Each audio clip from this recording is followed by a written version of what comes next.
In these sessions, they're not just pushing the car's limits, but their own too.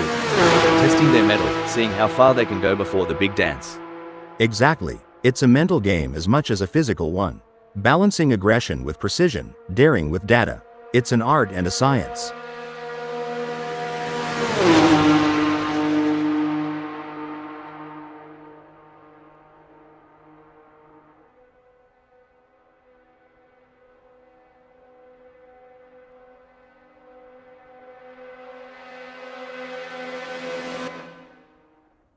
Nick is on the outlap, not just warming up the tires, but also warming up their instincts, getting that racer's intuition dialed in. True that. They're getting the feel of the track, the car, the conditions. It's all about setting the stage for what's to come.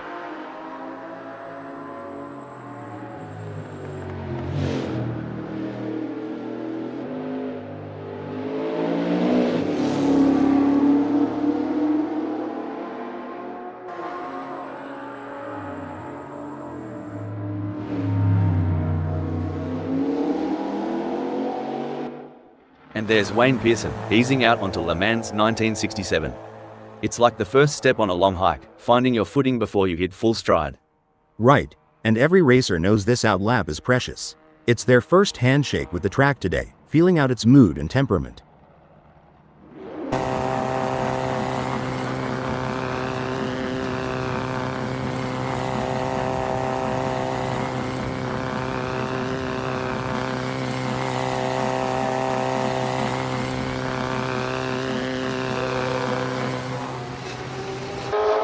Lars is on their first practice flying lap.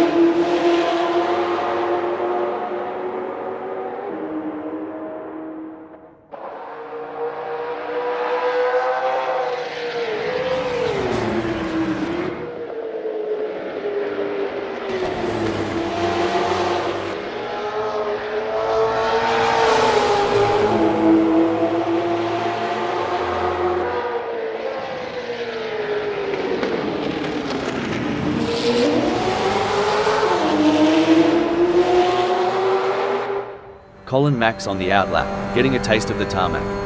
It's like sniffing the cork before a good wine. First impressions matter. Exactly. They're assessing the grip, the balance, the whole shebang. You can learn a lot in these quiet moments before the throttle really opens up.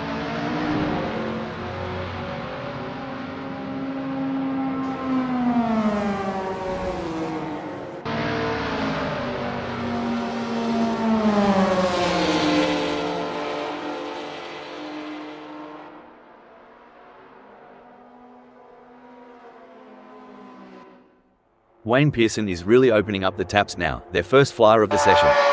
This is where we start to see what Mini Marcos MK1 GT has got under the hood. That's right, Rob. They're shaking off the cobwebs and really starting to push. It's all about finding that sweet spot between speed and control on the circuit.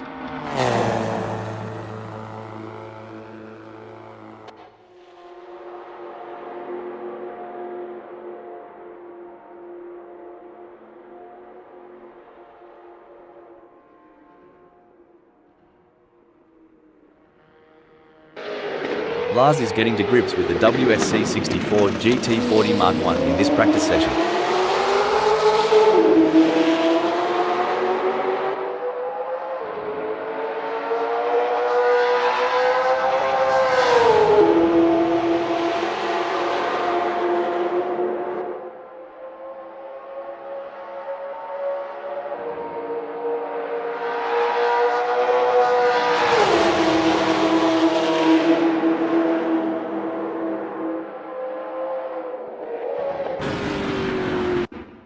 Maju is out there, taking it slow and steady on the outlap.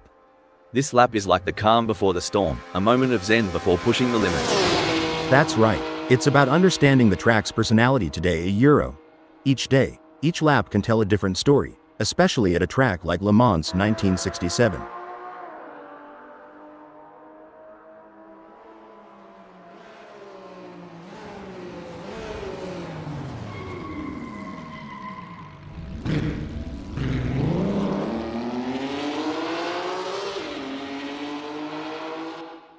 Let's talk rubber. Tire pressures ain't just about pumping them up and hitting the road. It's like a fine art. Couldn't have said it better. Tire pressures can dramatically impact the contact patch, the actual bit of tire touching the tarmac. Too high and you lose temperature and grip, too low, and you risk overheating, uneven wear, or even a blowout. Each tire will have its own sweet spot where they grip best.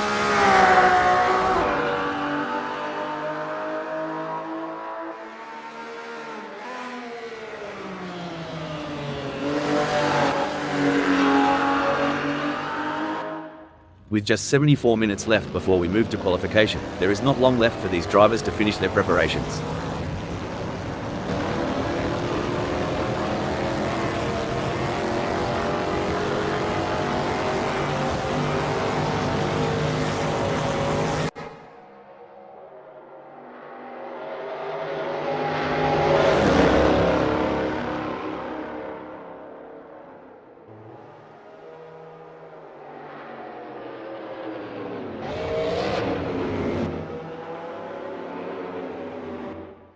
There goes Nick, on their first dance with Le Mans 1967. Every bend, every straight is a chance to learn, to adapt. Yep, and it's about syncing with the car too, making sure everything's in harmony. It's like tuning an instrument before a big concert.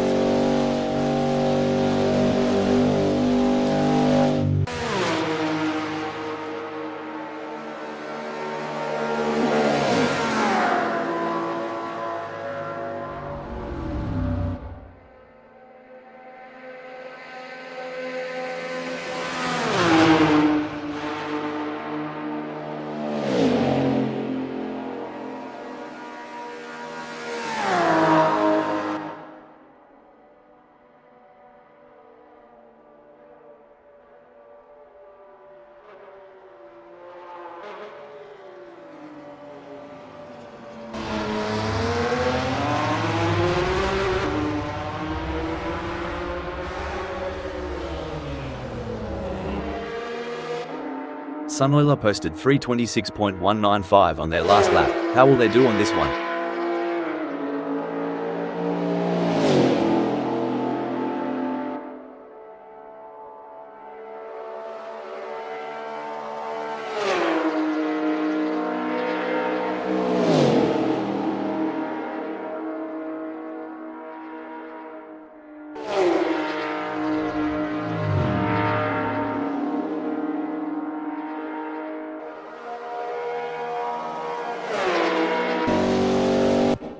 Colin Mack is in Assetto Corsa Rouge.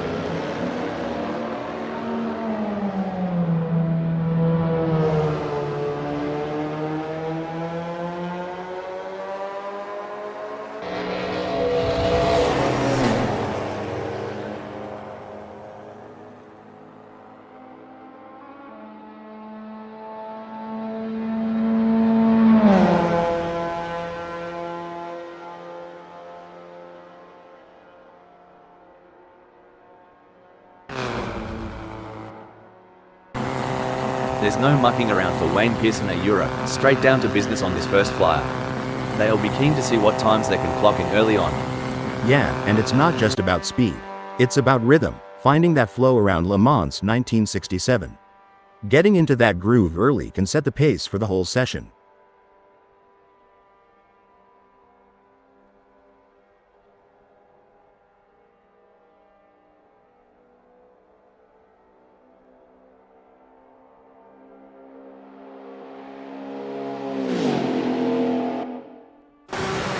Rob posted a 3:27.668 on their last lap. How will they do on this one?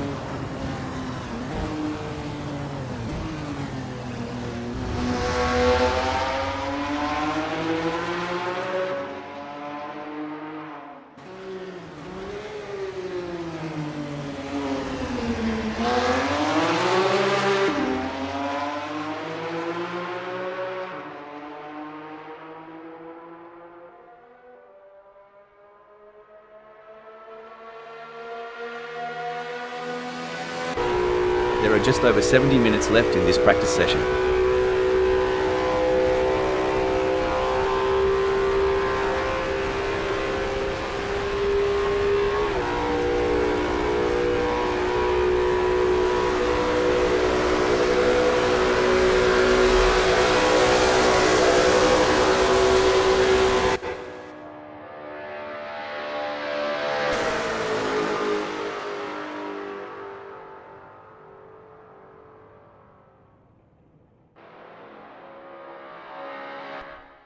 Hey Hal, you reckon these drivers ever get tired of going round and round during practice?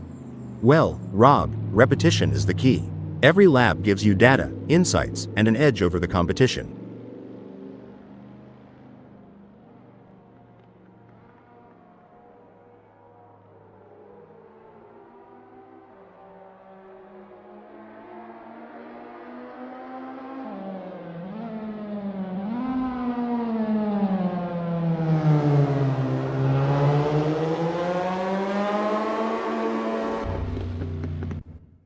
There's the first flying lap for Sunoiler, hitting 808.131.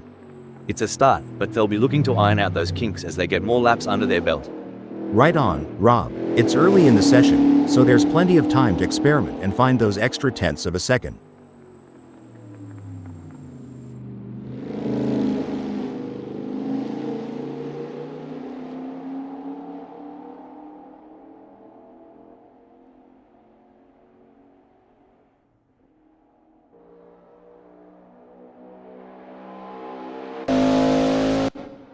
Last first flyer is a solid start, clocking in at 35.644. They're getting a feel for the track, but there's room to shave off a few more seconds. Absolutely, Rob. It's all about finding those little tweaks, adjusting the line here, braking a tad over there. Every lap is a learning curve.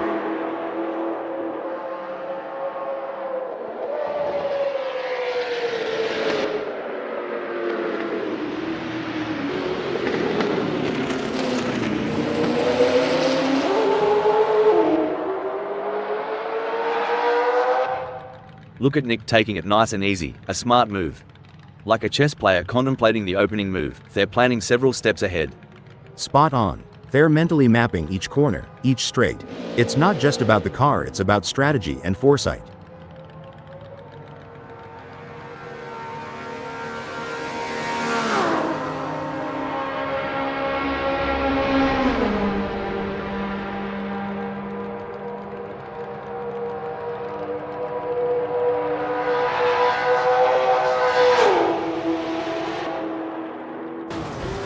Alright, Rob Always Keen has put down a 10, 51.611. It's a decent benchmark, but I reckon there's more juice to squeeze out of that Ferrari 330 P4 Spider, FHSR. For sure, Rob. It's early days. They're just starting to sync up with the track. We'll likely see those times tumble as they dial in.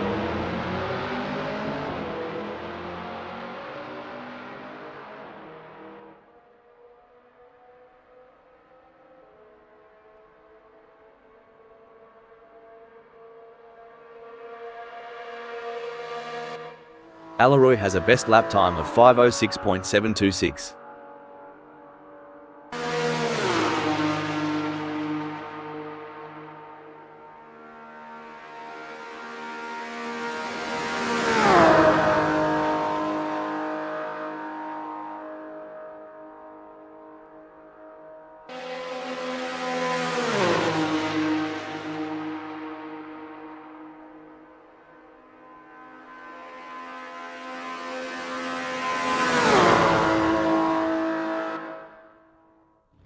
Maldonado Gaming's first serious lap is in the books with a time of 7:45.169. Good effort, but I'm expecting them to really push the envelope in the next few laps. Yeah, it's about building that momentum, Rob. Fine-tuning their approach with each turn, each lap, getting more out of the car and themselves.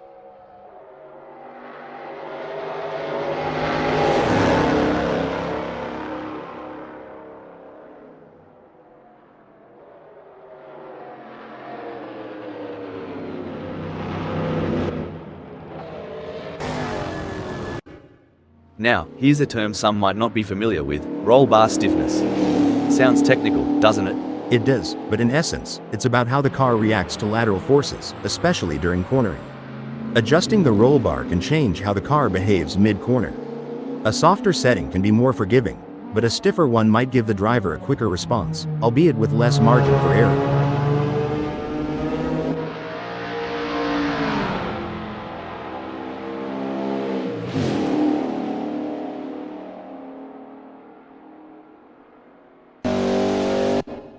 Mate, these drivers aren't just burning rubber for the fun of it. They're chasing the ghost, that perfect lap that's always just out of reach. Absolutely. Back in my racing days, I used to call it chasing the dragon. It's that feeling when you know there's still a little more in the tank, a fraction of a second to be found.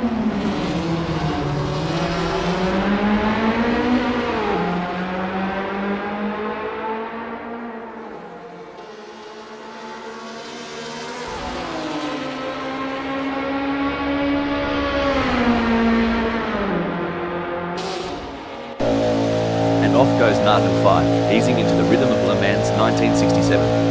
This lap is like the first sip of your morning coffee, waking up the senses, priming the engines. Yeah, it's about syncing up with the machine, getting that perfect harmony between driver and car. It's like a prelude to a symphony that's about to unfold on the track.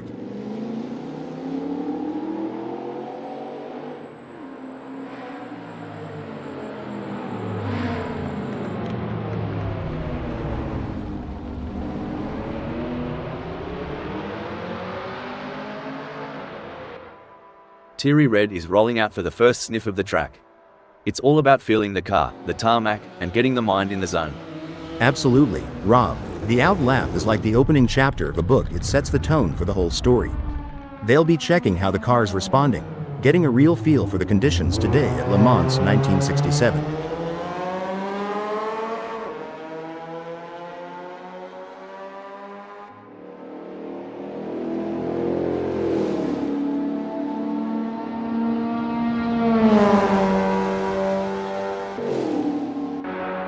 Look at maybe today's Satan go, they're really giving it some jandal now. The first flyer is always a bit of a reconnaissance mission, a mix of caution and raw pace.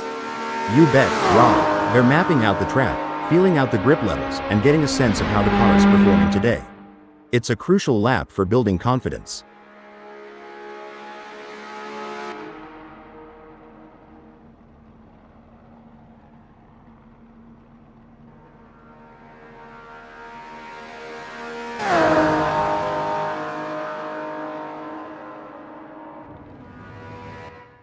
Joe Ergu posted 3:43.007 on their last lap. How will they do on this one?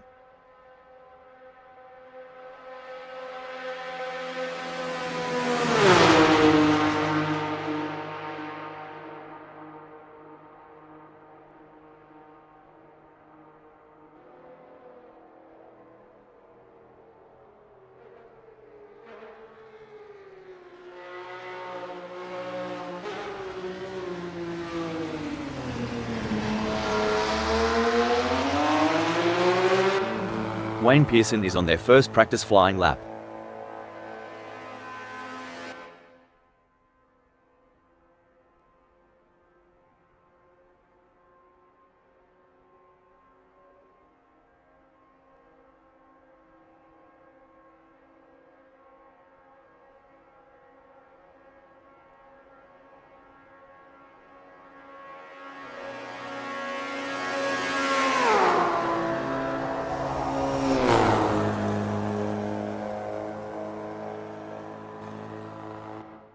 There's Nick, gently nudging the beast as they head out.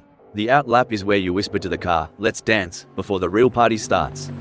You got that right. It's a gentle waltz before the full-on rock concert of the race. They're testing the waters, getting a feel for every bend and straight of Le Mans 1967.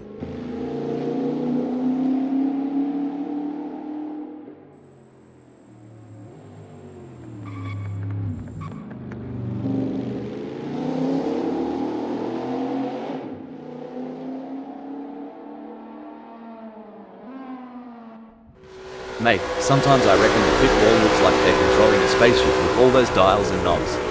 You're not wrong. Each of those adjustments, from brake bias to differential settings, has a profound effect on car behavior. It's like tuning a guitar, but instead of strings, you're tweaking mechanical symphonies to get the car singing just right on the track.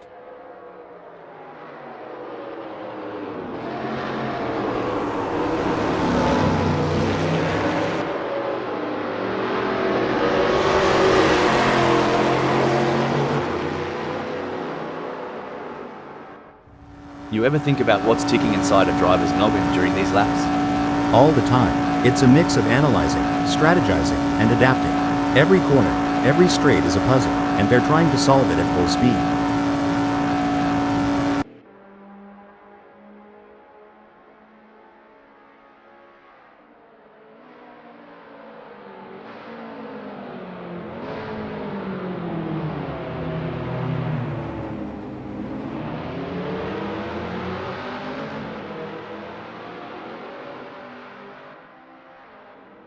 Nick is on the outlap, not just warming up the tires, but also warming up their instincts, getting that racer's intuition dialed in. True that. They're getting the feel of the track, the car, the conditions. It's all about setting the stage for what's to come.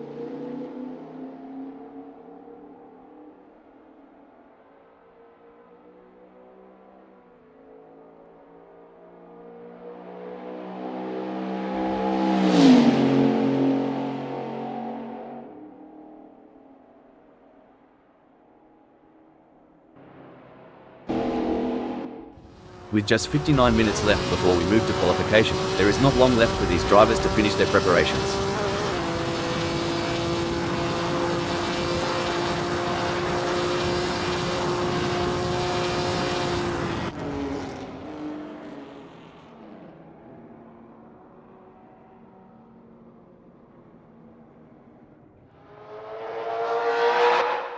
Mr. Bang is really opening up the taps now, their first flyer of the session. This is where we start to see what Peugeot CDSP 66 has got under the hood. That's right, Rob. They're shaking off the cobwebs and really starting to push. It's all about finding that sweet spot between speed and control on the circuit. Superman has a best lap time of 4:24.872.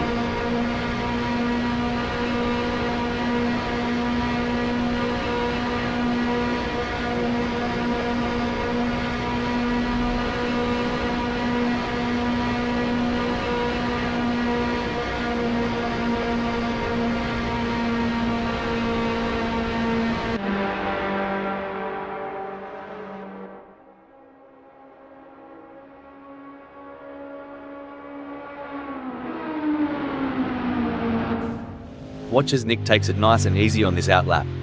It's not just about warming up the tires, it's about getting into that mental pit lane, tuning into the race mindset. For sure, Rob. They're calibrating everything, the brakes, the steering, the throttle response. It's a crucial part of laying down the groundwork for a successful practice session.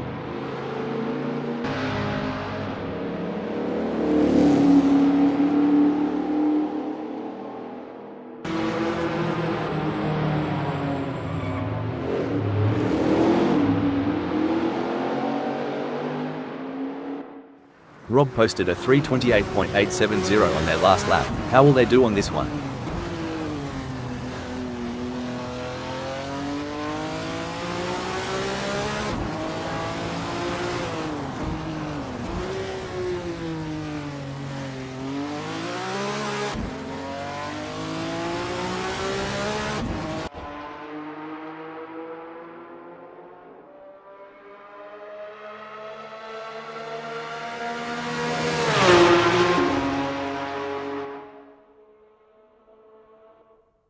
Alright, Eddie G has put down a 4:08.395.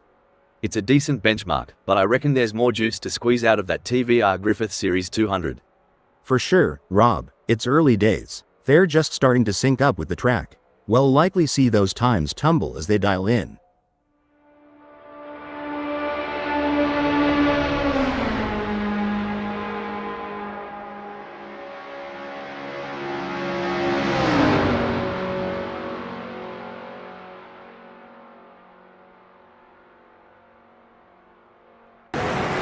Maldonado Gaming's first flyer is a solid start, clocking in at 3:41.921.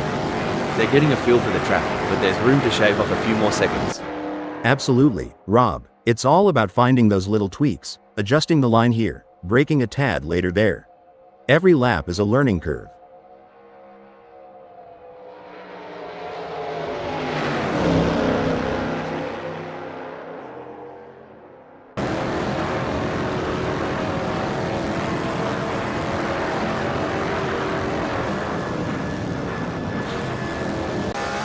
It's a bit like looking for water in the outback. These drivers are searching for that sweet rhythm, where everything just clicks. Spot on. It's that elusive flow state. When everything syncs up, the car, the track, the driver, that's when magic happens.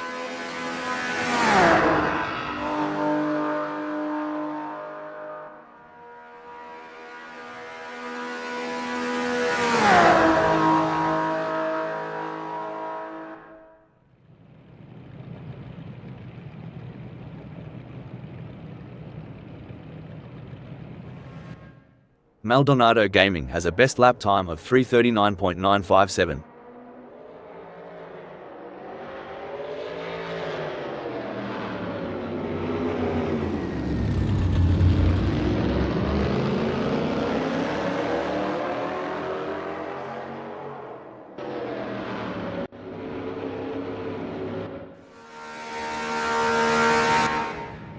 There's a little bit of wind in the air today here at Le Mans 1967, as we're getting ready to get things underway. Richard Rossier is 28th.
Here we go, straight into the deep end.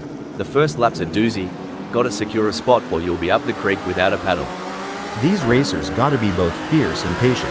Can't afford no slip-ups if they're aiming for that winner's circle. It's a real fine line, pal. Gonna be one heck of a first run, tell y'all that. Can't wait to see how this shakes out. Or, mate, if Richard Rossier were a meat pie, they'd be all crust and no filling. From a solid 1 to a dismal 28, we're all left scratching our heads here at Le Mans 1967. A poor start can mess with the driver's rhythm. Seeing Richard Rossier fall back, I'm reminded of those challenging race days. Here's to hoping they find their groove soon.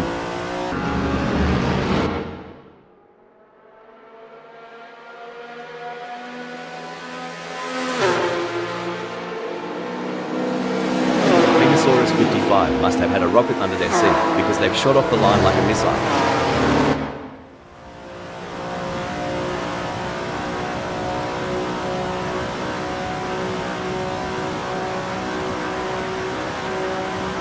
Talk about getting the jump. Marcus Schmitz has thrown down the gauntlet and shown the pack what's what.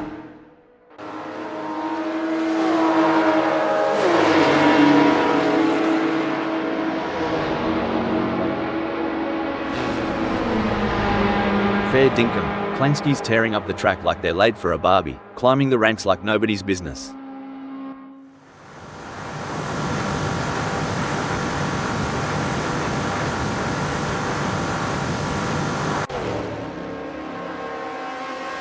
Wacko, Jack M teams blazed past Richard Rossier like they're standing still, with 269.34664916999219 km per hour on the dash. They're smashing it on Le Mans 1967 today. Well, slap my knee and call me surprised. Jack M team's out of the gate faster than a jackrabbit in July. Wow, Rob is really pushing hard to catch up to Sunweiler. There's blood in the water for second place. Rob, last time I saw Rob this riled up, there were sparks flying off the track. Get ready for a showdown. It's a battle of wills out there, each driver trying to outsmart and outmaneuver the other. You know, Rob, I wouldn't put it past Richard Rossier to pull a rabbit out of the hat in this duel. Keep those eyes peeled. Alaroy has the pedal to the metal chasing Richard Rossier.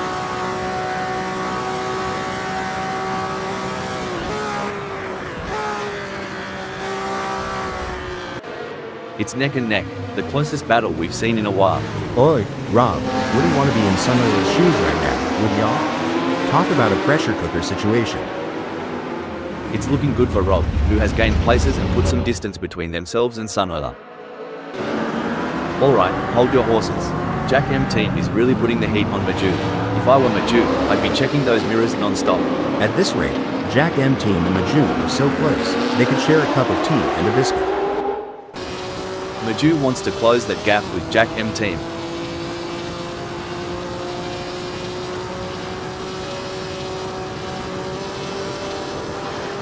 A strategic misstep perhaps? Maju's place has shifted to 11th. The plot thickens. That's got to be frustrating. But Maju is a skilled driver, and they have what it takes to battle their way back up the field. The fans are on the edge of their seats. It doesn't get any closer than this. Can they close up enough for a pass? I don't see it personally.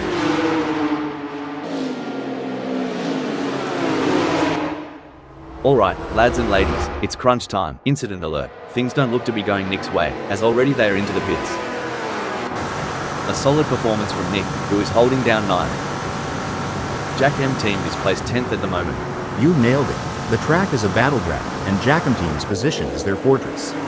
Let's see how long they hold the fort. Marcus Schmitz seems to be putting the pressure on Sunweiler. Can they make it past without taking the paint off? And Marcus Schmitz has just won the place from Sunweiler. You see, it's moments like these that separate the champs from the chumps. And Marcus Schmitz is looking every bit the champ today. We got a close battle as Sunweiler closes in on Rob.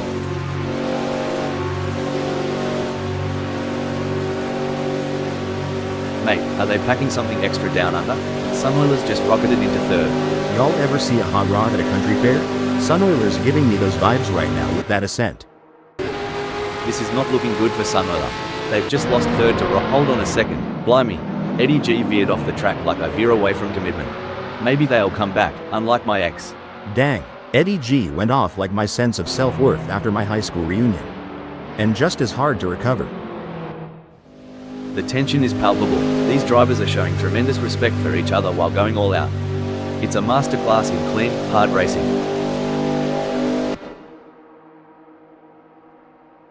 Oi, Keen, got a mirror? Cause Sunweiler's closer than my unpaid pub tabs. Incredible, Keen is caught in a fierce battle, with Sunweiler breathing down their neck 0.1 seconds away, and Marcus Schmitz just ahead with a gap of 0.2 seconds. It's a test. Hold on a moment. Crikey, Rob thought they were on a boomerang's flight path. Only problem? Didn't come back. It's a game of inches now as Maju tails Jack M team closely, ready to capitalize on any mistake. As an experienced driver, I can tell you that Maju must be laser focused on Jack and team's every move, looking for the slightest weakness to exploit. Gee whiz, Rob Keane is breathing down Sunoiler's neck. Wouldn't want to be in Sunoiler's rearview mirror right now. It's getting crowded. This is where the mental game comes into play. Who will keep their cool under pressure? Rob Keane or Sunoiler? It's anyone's race. The action. Hold it, Ford. Hold the phone. Whoa. Sunoiler took that corner like my Uncle Baz after a six-pack, all over the shop. Jack M team wants to find a way round Maju. I might have said this before, but dog, bone, you know the rest.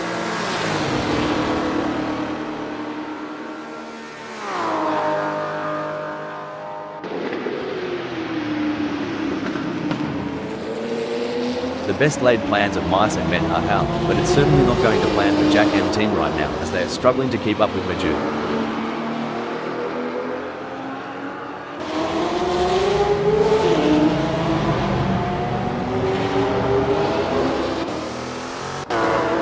Tell ya what, Aylroy's trailing harder than my belt after Christmas dinner. Reckon he's got a plan up his sleeve, or is he just here for the sausage sizzle? It's moments like these that make motorsports so exciting. We're witnessing a battle of skill and strategy between two great drivers, with a Leroy in 7th determined to catch up. But we know Maldonado Gaming isn't just going to hand it to them on a plate. A Leroy is going to have to take it. It should be an interesting— Stop the press. Oh mate, Alex Gardner's impersonating a lost tourist. Did someone forget to tell them it's a race, not a bushwalk?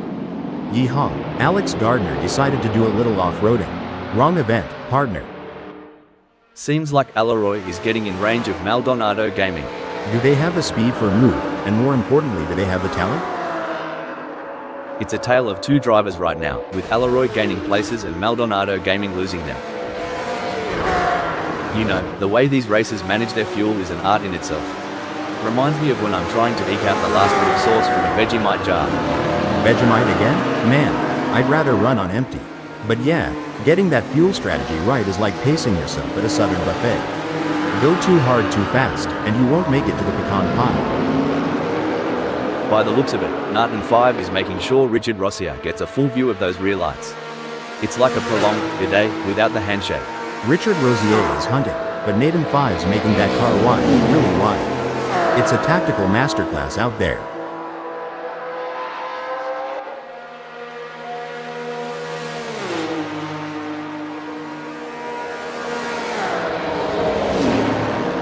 Crikey, Narton 5's flat out like a lizard drinking, pulling away from Richard Rossier with quite a clip. Yes, it's clear that Nathan 5 is in control out there. They're making it very difficult for Richard Rossier to catch up. Ripper of a move, Narton 5's not just in the race. They're owning it. Today, 6th. That's what we like to see. Nathan 5 is really showing their class today. Stone the Crows. Maybe today Satan's in 13th, but if I know them, Maju's gonna cop an Aussie-style sneak attack real soon. They say pressure makes diamonds. Well, maybe today Satan's shining bright, closing in with every heartbeat. Maldonado Gaming could be looking for a way up the inside of Narton 5. If you're enjoying the racing, please remember to like and subscribe.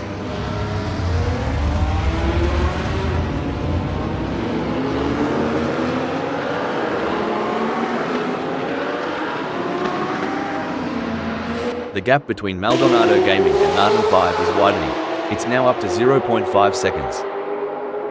We are used to seeing some hard fought but clean racing here at Assetto Corsa Friends. I'm expecting to see nothing different here today as this race unfolds. Creaky, maybe today Satan's sticking to Maju like Vegemite on toast. This is more tense than a possum in headlights.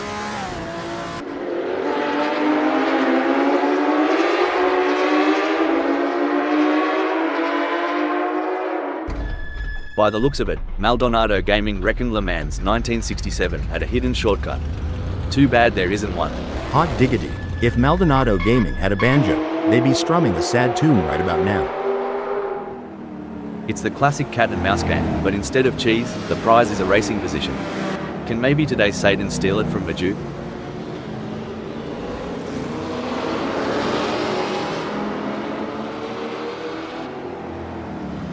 Stone the Crows. Maybe today Satan's on fire, surging ahead like there's a free round at the pub waiting. Hello, 12th.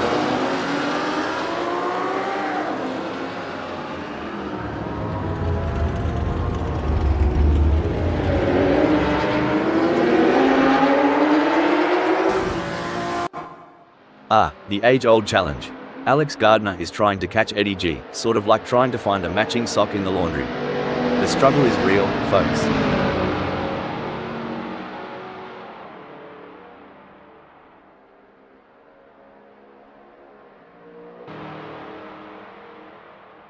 The gap between Alex Gardner and Eddie G is getting smaller.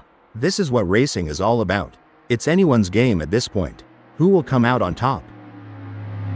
These engines aren't just humming for fun. They're thirstier than an Aussie after a game of cricket in the sun. Cricket? That's like baseball with longer games, right? Anyway, these engines do have a roar that could rival any muscle car back home. Tell ya what, maybe today Satan's got more guts than a croc in a boxing ring. Closing that gap and breathing down the neck of Maju. Hope Maju brought the aeroguard, cause is about to get bitten. Someone should tell Maju this ain't a Sunday drive. Maybe today Satan's tearing up the track.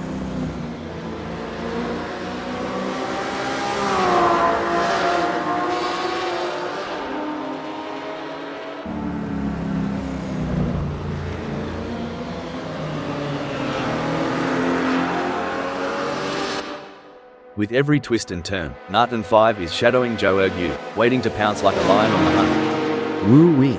There's more tension between Nathan 5 and Jorg Yu than there is at a shotgun wedding. Pass the popcorn and let's see where this love story goes. Well, I'd raise a toast to that move. Cheers to Narton 5 for nabbing 5th. Well, slap my knee and call it a jamboree. Nathan 5's putting on a masterclass, storming into 5th. Did you ever think about the physics at play here? The G-forces these drivers feel, especially during tight corners. It's mind-boggling. Absolutely, Rob. And it's not just the car's engineering, but the human body's resilience and adaptability. The way these drivers train to withstand and use those forces to their advantage, it's an art form combined with sheer grit. This is what racing is. Sorry to cut in here. Whoops, Mr. Bang's taken more spins than a dead or alive record. Blimey, Joe Ergu's more eager to catch Narton 5 than a bloke at the bar at last call. Hope he's got the stamina for this chase.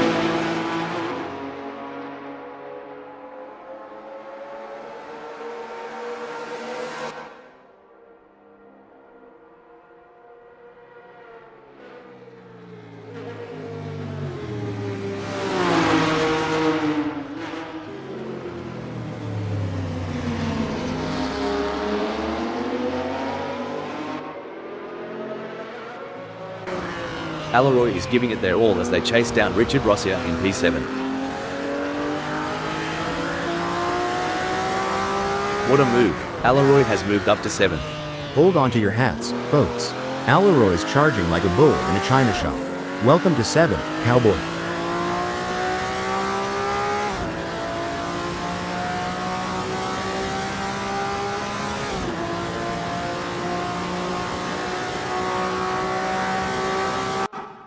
Looks like Wayne Pearson's playing in the dirt.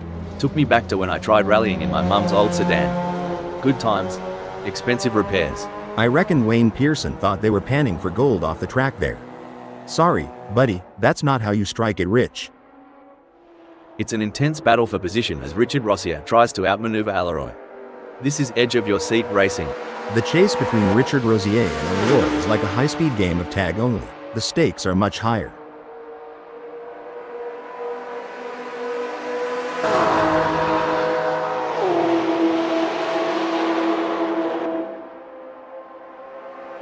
Richard Rossier is showing off some serious moves, making Alleroy look like they're dancing with 2 left feet. As long as Richard Rossier can maintain that consistency and pace, it will be interesting to see. The race has its rhythm, and right now, Marcus Schmitz is dancing to its beat at 2nd. Oh, spot on. With the way Marcus Schmitz controls that 2nd, you'd think they've got the track's blueprints.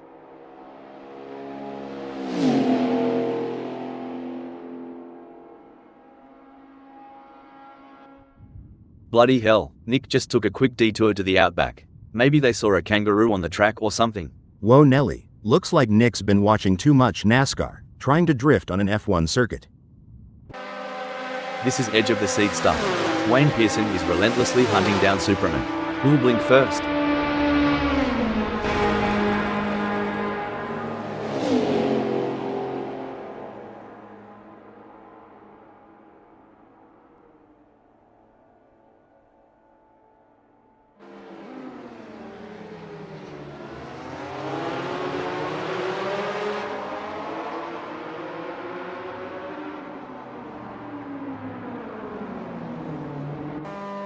Blimey, Lars's determination reminds me of a kangaroo in a hopping contest. Well, over here in the States, it's more like a squirrel chasing down its last nut before winter.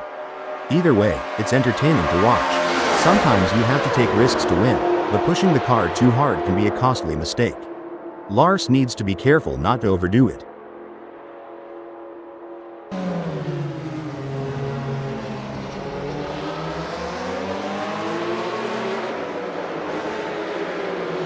It's a brilliant day for racing here at Le Mans 1967. I'm really enjoying this. This race is truly epic. What a treat to be sat here witnessing this spectacle. Whoa there, maybe today Satan is sticking to Jack M Team like glue. You reckon Jack M Team's feeling the pressure? Cause I sure would.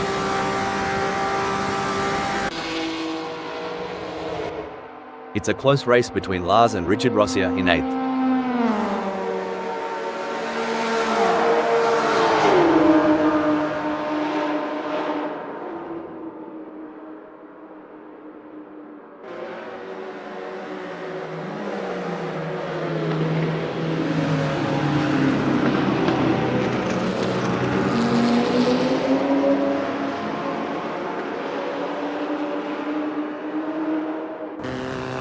The gap between Wayne Pearson in 20th and Superman remains over a second. Hold that thought. Hold the phone. I don't think that's the fastest way around Le Mans 1967. Lord have mercy. Colin Mack must have seen a ghost or thought they spotted Bigfoot. That was one wild turn. The adrenaline is pumping as Lars gets within striking distance of Richard Rossier in their race for 8th.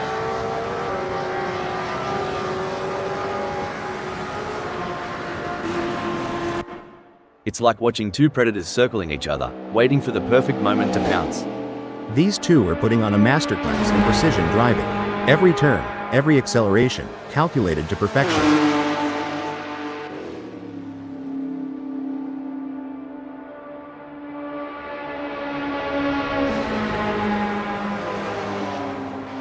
Wayne Pearson's falling behind Superman at a rate of knots. They're going to need some serious pedal power to close that gap. Hold on to your hats, folks. Maldonado Gaming is right on the heels of Maju, and we're in for a wild ride.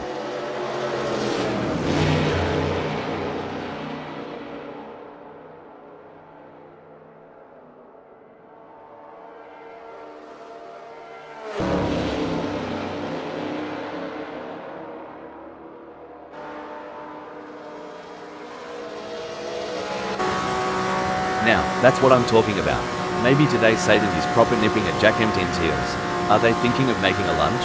Only time will tell. If maybe today Satan pushes too hard, they might find themselves exploring the scenic route, and nobody's got time for sightseeing during a race.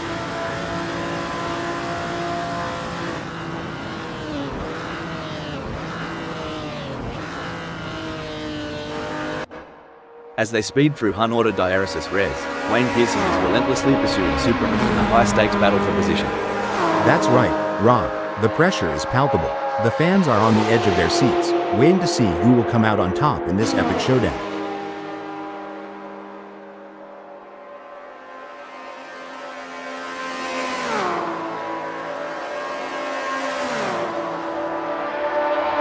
Blimey, Wayne Pearson's cranking up the downforce, making every newton of force count. That gap's shrinking faster than my wallet at the pub.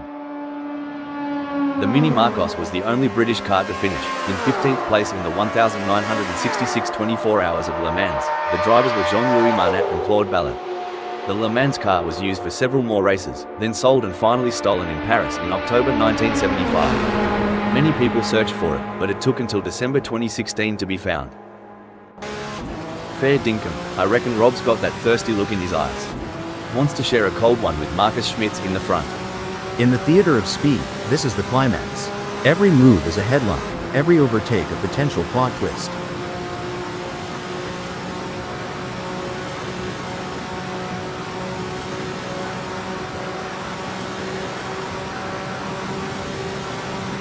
It's game on now. Rob Keane has closed the gap to Marcus Schmitz. It's now down to 0.4 seconds. Jack M Team wants to get into maybe today's Satan slipstream. To achieve anything in this game, you must be prepared to dabble in the boundary of disaster. Hold up a mo. Well, that was a proper Barbie flip by maybe today Satan. Too much snagger, not enough bun.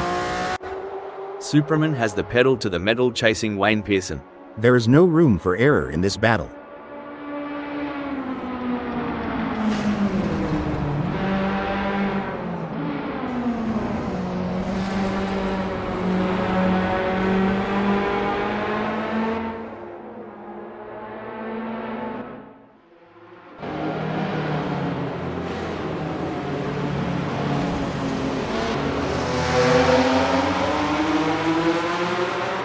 Rob's on the back foot here, struggling to keep up with Marcus Schmitz like a dingo after a roadrunner.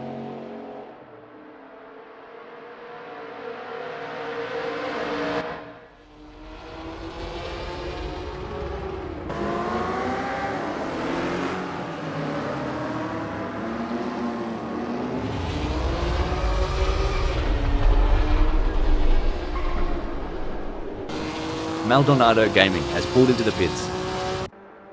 No room for error here. Jack M team is breathing down the neck of maybe today Satan, waiting for the perfect chance to make their move. They say rubbing is racing, but if Jack M team gets too close, they might end up trading carbon fiber souvenirs instead of positions. Well, that's an unexpected descent. Jack M team finds themselves repositioned at 12th. Racing's an art, and sometimes the canvas changes mid-stroke. Jack M team's shift will add to the intrigue of today's story.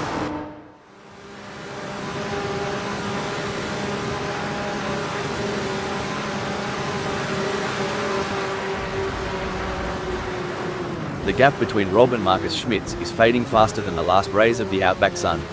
I reckon Rob's dialed in their camber settings.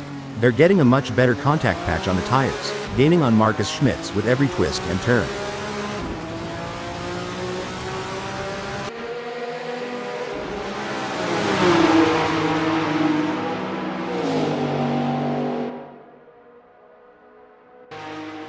If I had $1 for every time Richard Rossier closed a gap like this, I'd have enough for a pint at the local. Get ready, Alaroy, the thunder from down under is coming. The gap between them is just over 0.5 seconds.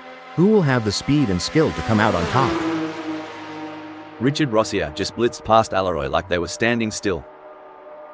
Mate, I've always thought choosing a tyre compound is a bit like choosing your favourite Aussie beer. Do you go for something robust that can last, or something that gives a quick hit but might wear out fast? Haha. Well, I reckon it's more like our North Carolina barbecue sauces.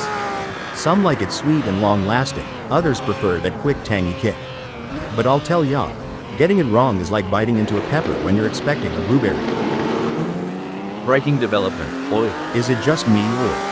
Nah, mate, Richard Rossier really just took the scenic route through the outback of Le Mans 1967. Crikey. By the looks of it, Richard Rossier's been taking driving tips from them Duke boys. Ain't the Dukes of Hazzard, friend. This is what high-octane racing looks like. Lars is breathing down the neck of Richard Rossier, not giving him any room to relax. An impressive showing from Lars, who has gained positions and left Richard Rossier in the dust.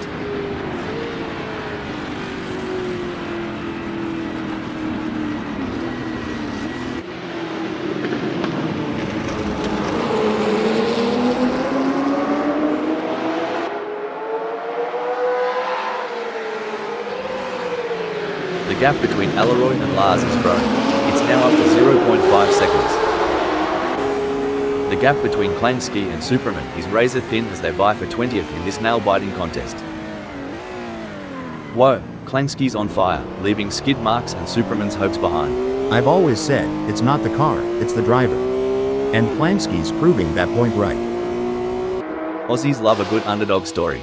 Any dark horses you're keeping an eye on for this race? Well, Hold on a second, I swear, Klansky's on the prowl, making that leap to 19th look as easy as a Sunday Arvo barbecue. Shoot, Klansky's got more moves than a dance floor on a Saturday night.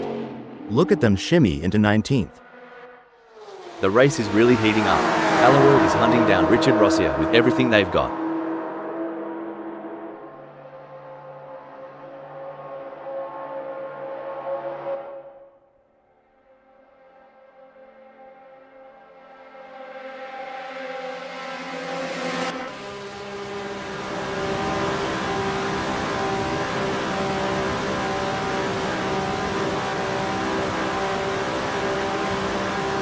It seems like Marcus Schmitz is struggling. They are not able to maintain their pace.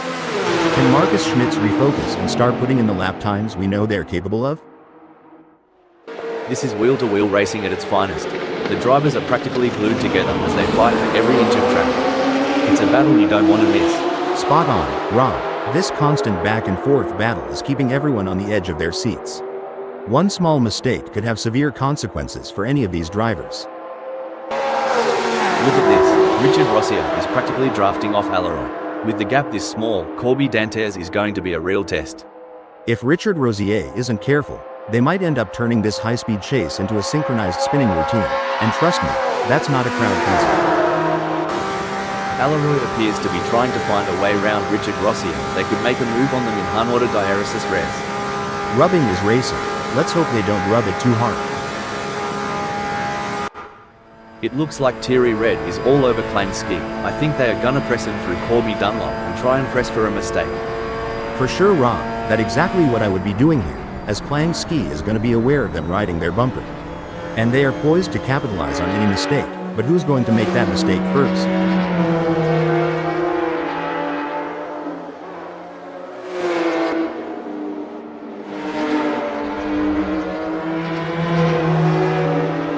Thierry Red seems to be losing the plot with Klein Ski. They'll need to buck up their ideas as they dive into Virage du Tour Rouge and aim for a ripper exit to gain some ground. Looks like Alex Gardner is chasing Eddie G harder than a croc chasing a tourist who's lost their thongs. It's a bit of a long shot, but we all remember that one time at the pub, right? Well, shoot, if Alex Gardner was any more laid back, they'd be horizontal. Reckon they're daydreaming of those cheerleaders again?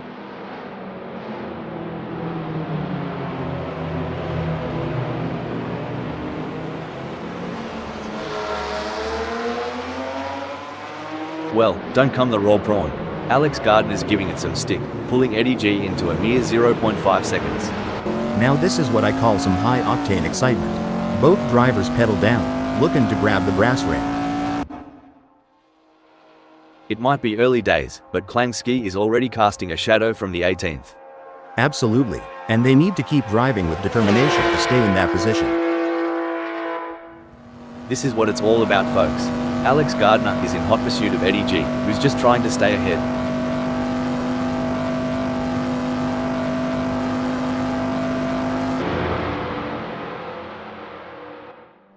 They're giving it everything they've got. It's a battle of nerves as they push the limits of adhesion, going wheel to wheel in a thrilling display of racing prowess. It's like David versus Goliath out there. Mr. Bang just slung a stone and gained ground, while Colin Mack is left searching for footing. Where there's a will, there's a relative. With a move that's swift, I'd say Mr. Bang's running on high octane, and maybe a bit of Aussie spirit. I've made some questionable life decisions, but trailing over 2 seconds behind? Even I'm not that self-sabotaging. Exactly. Richard Rosier's got to be careful not to overdrive, sort of like overcooking a steak. No one wants a burnt race, right? Good on ya, Alex Gardner. Trailing so far back, reckon the front pack has already written the eulogy. Now that's how it's done. Alex Gardner rips through the track, while Eddie G watches the taillights fade.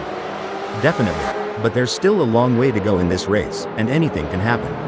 Alex Gardner needs to keep driving with focus and intensity. Fantastic racing on show here today, and it's not just the top drivers who are impressing us. Even the drivers at the back of the pack are putting up a good fight, battling it out for every position. It's a testament to the level of competition at Assetto Corsa Friends. Even the smallest mistake can cost you valuable seconds, or even lead to a crash. But these drivers are up to the challenge, and they're giving it their all. It's clear that Assetto Corsa Friends really is the place to be for top quality racing. Well, butter my bread and call it a sandwich. Richard Rossi is not letting Lars have all the fairy bread at this party. Watch out, Lars, he's coming for your Tim Tams, mate.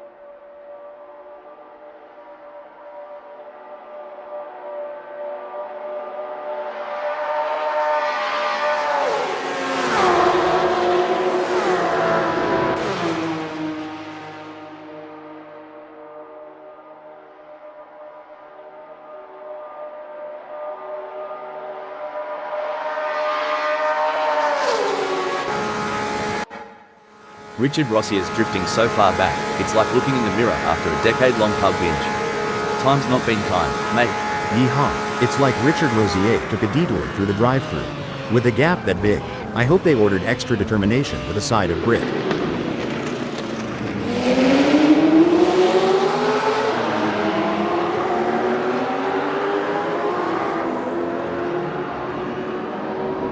Crikey, Richard Rossier is losing touch with Lars quicker than a kangaroo on a trampoline.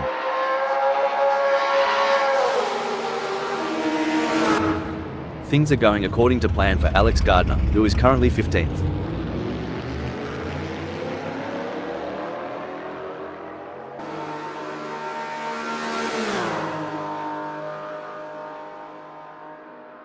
Some great driving from Alex Gardner, who has increased their lead over Maldonado Gaming and is starting to put some distance between them.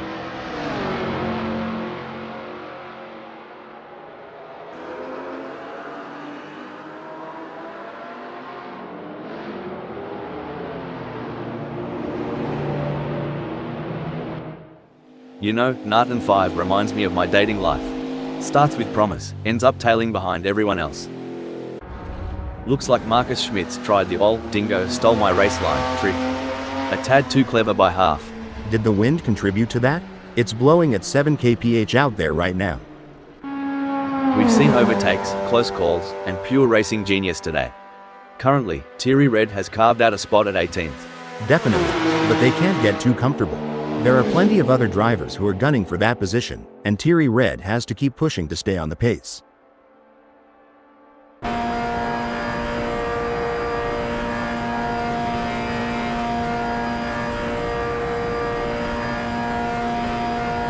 Thierry Red is burning rubber like there's no tomorrow. Superman needs to show some ticker if they want to close that gap. Well, Rob, as we say in North Carolina, the race ain't over till the checkered flag. Let's see if Superman has some tricks up their sleeve. Looks like Rob Keane is really pushing it to the limit. They're taking those curbs aggressively, but that can unsettle the car and cause handling issues. Indeed, taking too much curb can upset the car's balance, leading to oversteer or understeer. It's all about finding the right balance between speed and control.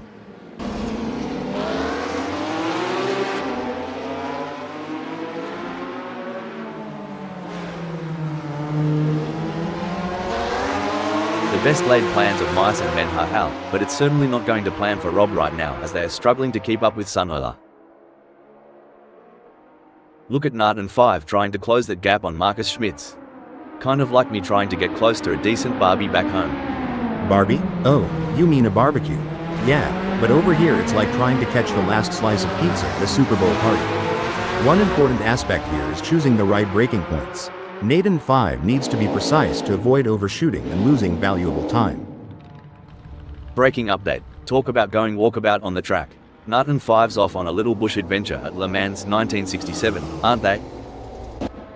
Watching Nartan 5 try to close the gap on Marcus Schmitz is like watching someone try to catch an ice cream truck on foot. Hope they've got good shoes. Gee whiz, Nartan 5 is so far back, I'm half expecting to see tumbleweeds blow past. Maybe a vulture or two. If Superman goes any slower, they'll join me in my failed dreams collection. Front row seats available.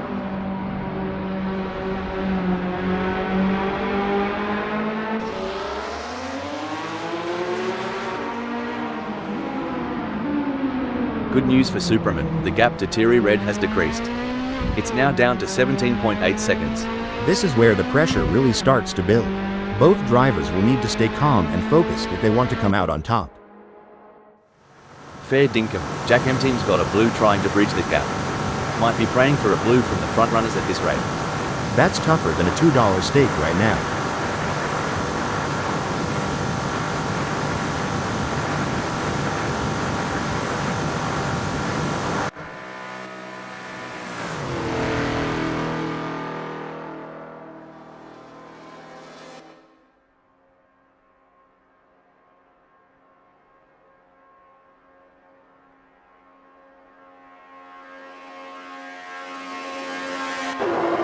Oi, Richard Rossier's in a bit of a pickle, having to cover more ground than a kangaroo in the midday sun. Their only saviour might be if Lars cocks up. Yep, and even then, it's a long shot like trying to shoot a squirrel from 100 yards. Now, Lars is in the catbird seat, and unless they make a doggone error, they'll keep that spot warm. But in racing, the wind can change quicker than a hiccup.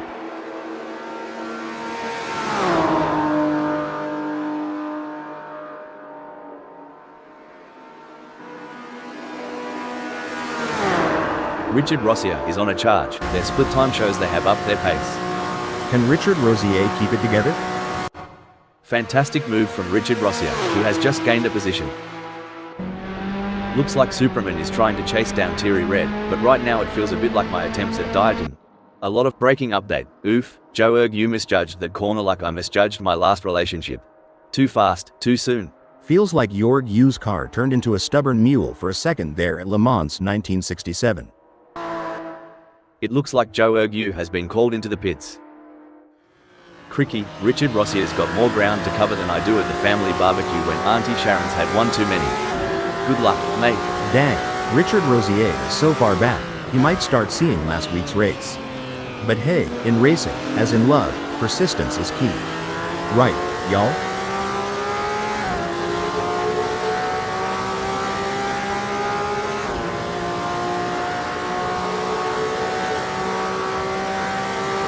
Fair dinkum, Richard Rossier is finding those aerodynamic sweet spots. Could be adjusting that front wing angle to cut through the air like a hot knife through butter. I've seen drivers fight G-forces, fatigue, and mental strain. But Richard Rossier is doing more than just enduring, they're thriving. Lars better check that rearview mirror. This race is proving to be, like wow, such an exciting one so far. We're privileged, aren't we? Watching these track legends duke it out. And sitting next to you? Such an honor. AI mates in the booth. Your insight. It's gold, mate. Like, literally, if I had a heart, it'd be racing now. Couldn't agree more. Every lap is a story, and right now, Jackham Team's chapter from 9th is riveting.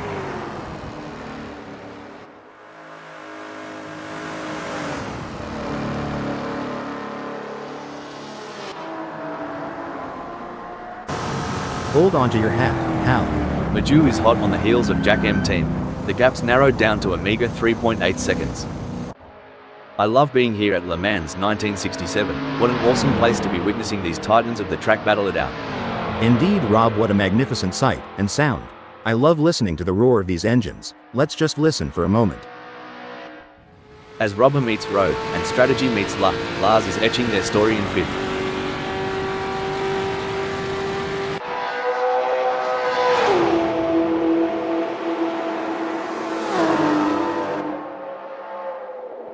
A commanding performance from Lars, who has increased their lead over Richard Rossier, putting him firmly in their rearview mirrors.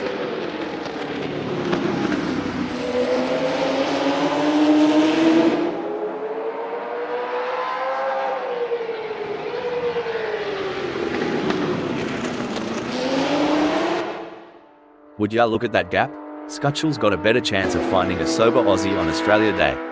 But hey, we love an underdog. Go get them, Tiger. You ever been to a school reunion and thought, what happened to that guy? Well, I'm looking at Scutchell, I'm thinking the same.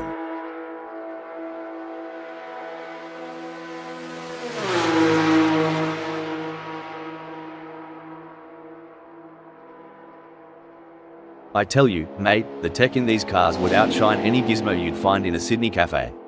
As long as it doesn't make my morning coffee, I'm good. But yeah, the tech here is like something out of Silicon Valley. It looks like Maju is pushing hard to catch up to Jackham Team. The gap is over a second, but Maju is not giving up just yet. Can they close the distance and make a move on Jackham Team?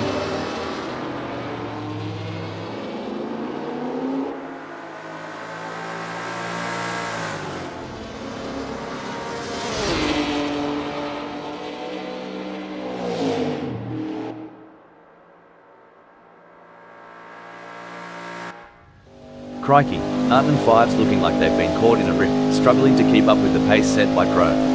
Hope they find their feet soon. Daggum, Maiden 5 spinning their wheels like a chicken with its head Hold on a second, that won't be ideal for Alaroy. Well, slap my head and call me silly. Leroy just made a doozy of a blunder.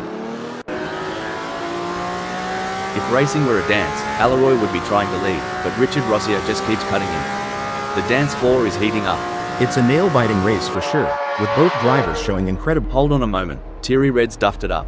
They're gonna need more than a coldie to forget that one. You can feel the focus radiating from Joe Erg, confidently holding onto the 17th. Indeed, but in the fast lane, there's no time to relax. Jorg U's grip on 17th will be tested.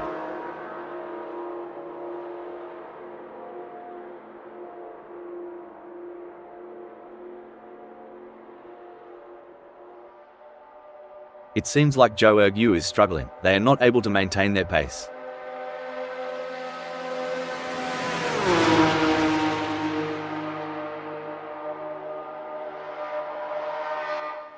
From the cockpit to the pit lane, the chatter is all about Jack M Team's masterful hold on the ninth. That's right. They can't afford to make any mistakes or let up in their performance. Every point counts in this championship.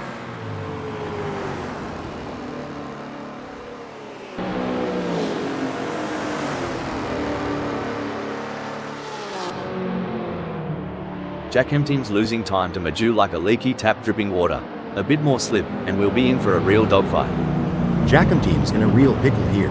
They've got to find the extra pace to hold off Maju if they're aiming to be the top dog here. Blimey, Marcus Schmitz is so far back, they might as well stop for a beer at the pub. If they spot my ex there, tell them to drive faster. I've seen funeral processions move faster than Marcus Schmitz right now. Come to think of it, at least they've got a destination in mind.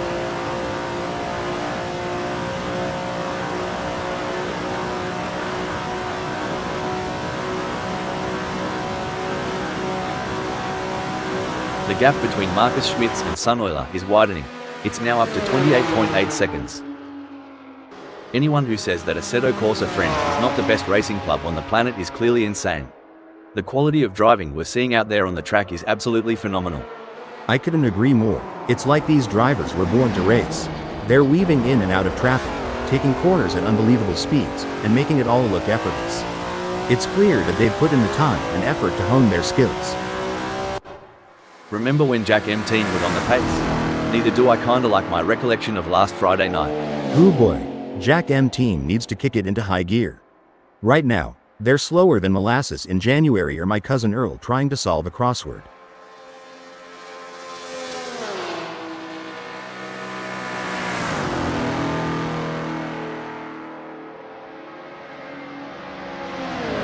If Jack M Team doesn't pick up the pace, how, they'll be as relevant as an ashtray on a motorbike. Looks like we've had a few incidents out there. Someone forgot to take their driving lessons. Hold that thought, hold the phone, blimey. Lars has just thrown another shrimp on the barbie of mishaps. This one's burned. Hold on to your stubbies. Alex Gardner is closing in on Plansky like a bachelor at the end of a buck's night. Hope Plansky either brought some lube or protection. The mental game is just as important here. Alex Gardner must keep their cool while putting pressure on Plansky.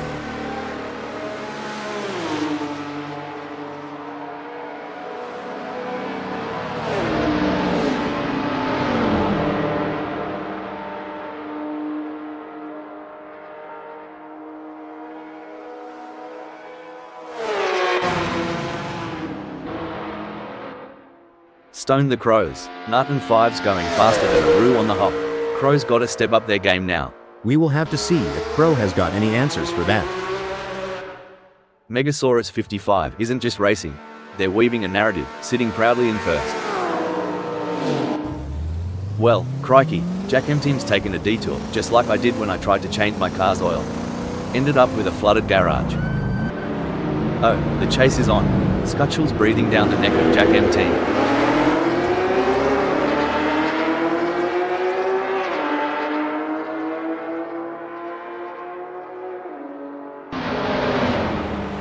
So, when you were racing, ever have to do the old nature call dash during a red flag?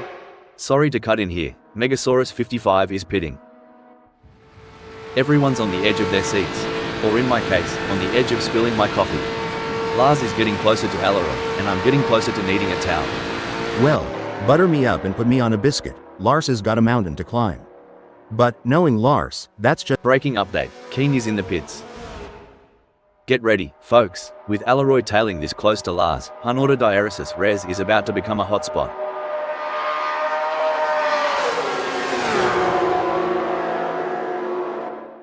As of now, wait, Klangsky has pulled into the pits. Jack M Team's more lost out there than I was after a night at the Gold Coast. And at least I woke up with a kebab in hand. nail-biting indeed. I've already chewed through half of mine. And while Jack M Team is going for gold, I'll be going for a manicure.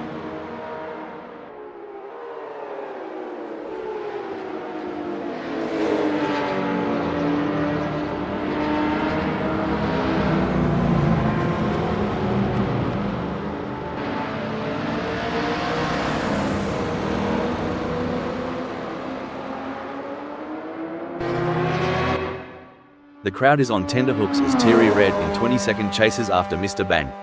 The gap is just over a second, and you can feel the tension in the air. Can Thierry Red find a way to catch up? Lordy, it's like Thierry Red's driving with a boot full of moonshine. I haven't seen a gap that big since— Sorry to interrupt here, but Klangsky has decided to pit. With the asphalt burning beneath them, Klangsky's strategy seems to be working, placing them in 16th. In a world where milliseconds matter, Richard Rossier's grasp on the fifth speaks volumes. Oh, for sure. But remember, the rearview mirror can be just as crucial as the windscreen. Richard Rosier needs to watch out for those lurking in the shadows.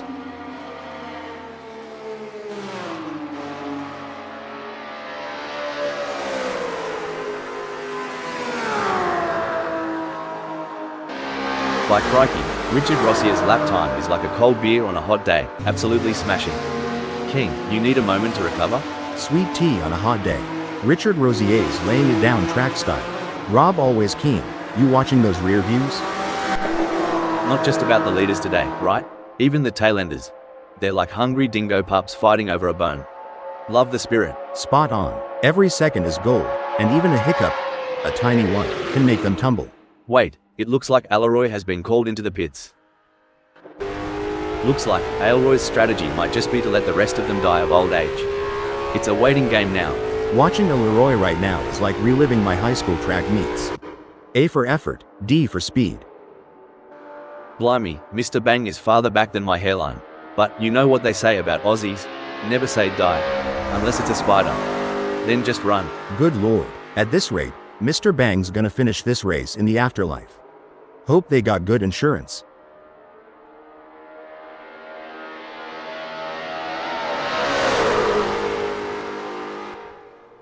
The race is heating up as Wayne Pearson in 19th closes in on Superman. The gap is just over a second, and I'm sure they are going to do everything possible to try and close the distance. They're not giving up without a fight.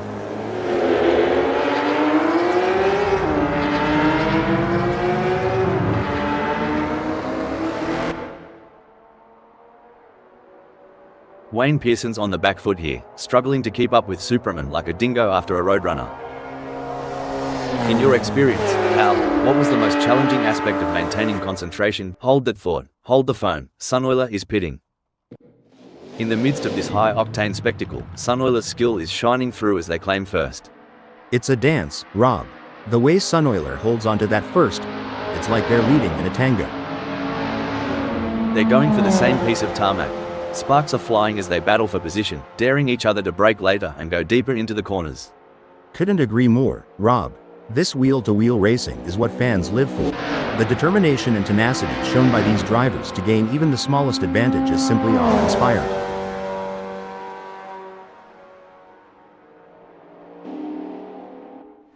Geez, Aleroy has got their work cut out for them. It's a tougher challenge than wrestling a croc after a bad day. Like trying to rope a bull with spaghetti. Ain't gonna be easy. Crikey, oh no, what's this? Marcus Schmitz is in the pits. It's a battle of wills out there, with Aleroy trying to outsmart and outmaneuver Maju. The gap is slowly closing, but time is running out. Will we see a dramatic finish to this race? Look, Aleroy's pace is a lot like my dance moves. Good intentions, questionable execution. Incident alert. Marcus Schmitz has pulled into the pits. The engines roar, the tires squeal, and amidst all this chaos, Marcus Schmitz is making a statement in first. Tell ya what, Jack M team is trailing like my mate Dave after a bender. Hope there's no random testing today. Wait, it looks like Sunoiler has been called into the pits. Struth, Sunoiler's chances are looking thinner than a roux on a diet. Only way forward might be a bit of razzle-dazzle or a slip up ahead.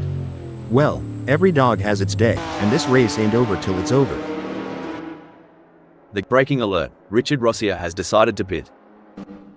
Oof, if Richard Rossier was a kangaroo, they'd be roadkill by now. Come on, mate, put some pep in that step. You know, Richard Rosier reminds me of my dog chasing its tail, persistent and entertaining. But I hope for that, there's a better end result in sight. From the grandstands to the pit lane, all eyes are on the action. Amongst the front breaking news folks, Lars is in the pits. The tension is building as Aleroy trails behind Maju. The gap is slowly but surely decreasing, and the pressure is mounting. Can Maju hold on, or will Alaroy be able to close them down? Y'all remember the tortoise and the hare? Well, Alaroy is neither, more like a snail with commitment issues.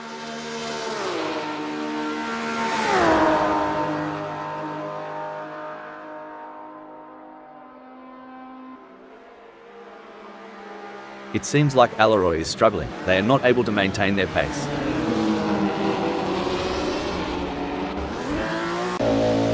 The age-old challenge. Megasaurus 55 is trying to catch Rob Keane, sort of like trying to find a matching sock in the laundry. The struggle is real, folks. Oh, for sure. It's like watching a cooking show where Oh no, what's this? Richard Rossier has pulled into the pits. Blimey, Rob's gunning it in third. Just a whisker behind Megasaurus 55. Hope he's got his budgie smugglers on, cause things are about to get wet and wild.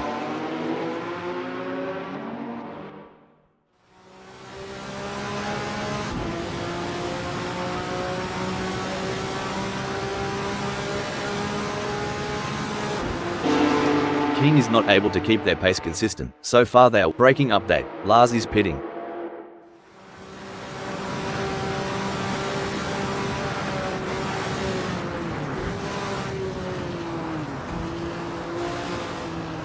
It seems like Rob Keane is struggling. They are not able to maintain their pace. This is where legends are made. Which driver will rise to the occasion and claim victory? Now, that's some driving, y'all. Jorg Yu is putting the pressure on Klang Ski. It's like watching a cat stalk a bird. They're inching closer with every turn.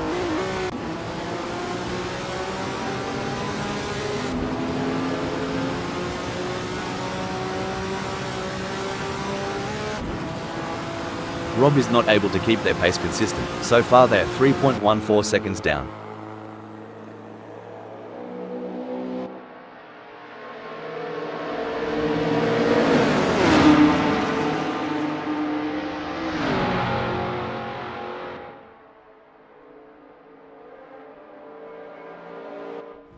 The rumble of the engine, the scent of the rubber, and S. Kutschel comfortably sitting at 8th.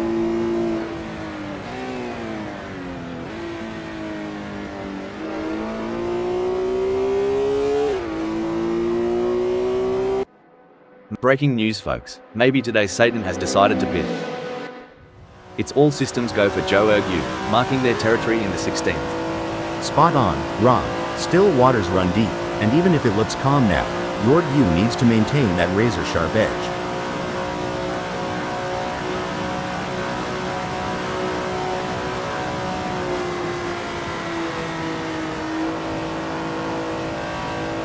Oi, Joe Ergu's hotter than a summer Barbie right now. Wonder if Klangski's feeling a bit exposed? The question is now, can Klang Ski respond to that in kind? They're going to have to pick up the pace.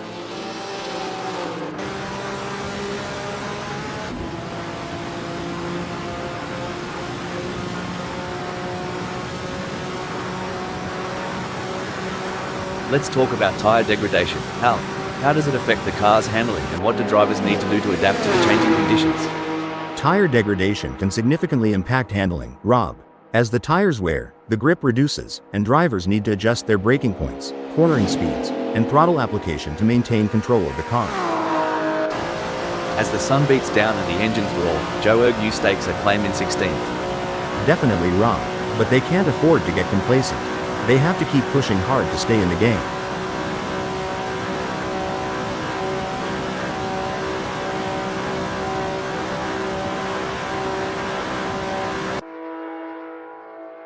Struth, Joe Ergu's driving like they've stolen it, putting some serious distance between themselves and Klangski.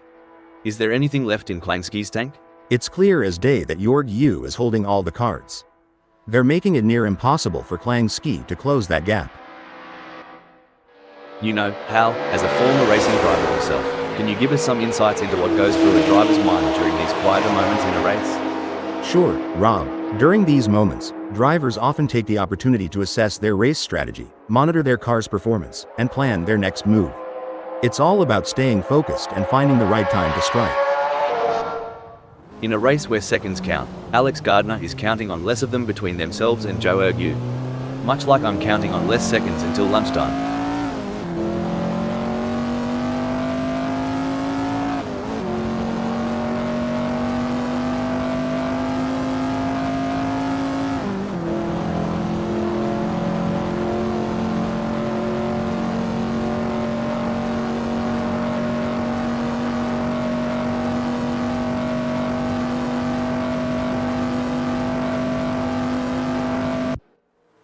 It's a game of cat and mouse out there, with Nart and 5 trying to find the perfect opportunity to make a move on Assetto. The gap is over a second, but every fraction counts. Can Nart and 5 close in enough to mount a challenge?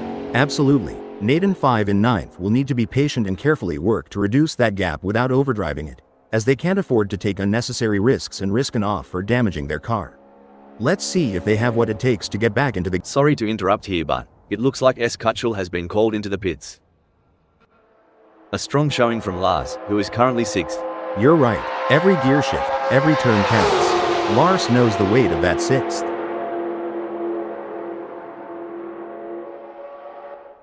Jack M team has pulled into the pits. Some say it's about the journey, not the destination, but Jack M team seems pretty intent on the 10th spot. The gap between Alex Gardner and Klansky is not insurmountable, but it's going to take a mistake from Alex Gardner to bring Klansky into play.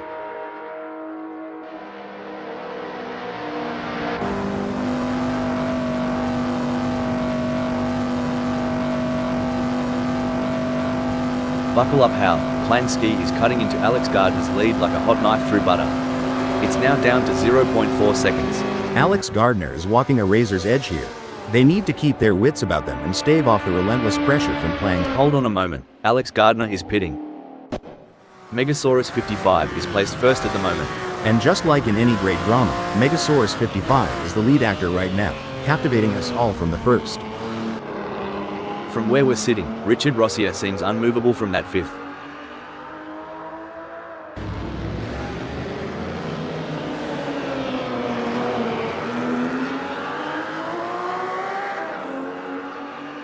Richard Rossier's in front, but Lars is clinging on like a koala to a eucalyptus branch, reducing the gap to 23.4 seconds. It might be early days, but Joe Ergu is already casting a shadow from the 15th. Oh, spot on. With the way your view controls that 15th, you'd think they've got the track's blueprints.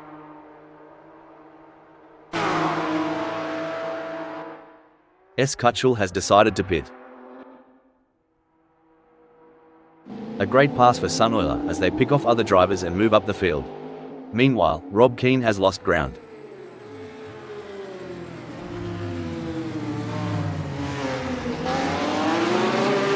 And Rob has just won the place from Sunoiler. Tell me, mate, ever tried doing a burnout in a ute? It's bloody bonza. A ute? You guys and your funny names. That's just a pickup, right? Trust me, I've burned more rubber than you had shrimp on Barbie. Big gains for Sunoiler as they move up the field, leaving Rob Keane behind. This race is getting even more intense. The drivers are pushing each other to the limit. It's like they're playing a game of chicken, but with cars. And the winner gets to take home the checkered flag and bragging rights. Ha ha, that's one way to put it. These drivers have to be in top physical and mental shape to compete at this level. It's like they're training for the Olympics. And like you said, the mental fortitude required to stay focused and alert for the entire race is wild. I think I need a nap just watching them.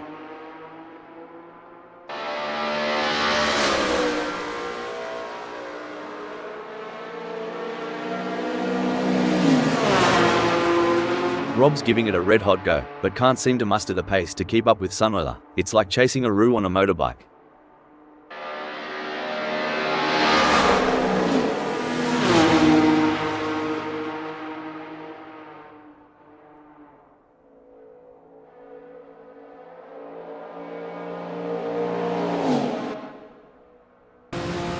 Rob's drifting so far back, it's like looking in the mirror after a decade-long pub binge. Time's not been kind, mate. Tell ya what, Wayne Pearson's trailing harder than my belt after Christmas dinner. Reckon he's got a plan up his sleeve, or is he just here for the sausage sizzle?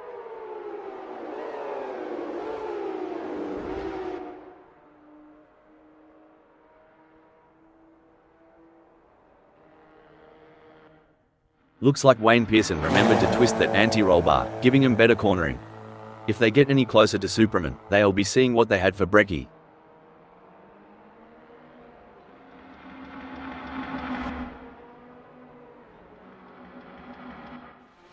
This is where the skill and experience of the drivers really come into play. Rob will need to stay focused and keep pushing, even when the gap seems insurmountable. It's not over until the checkered flag drops.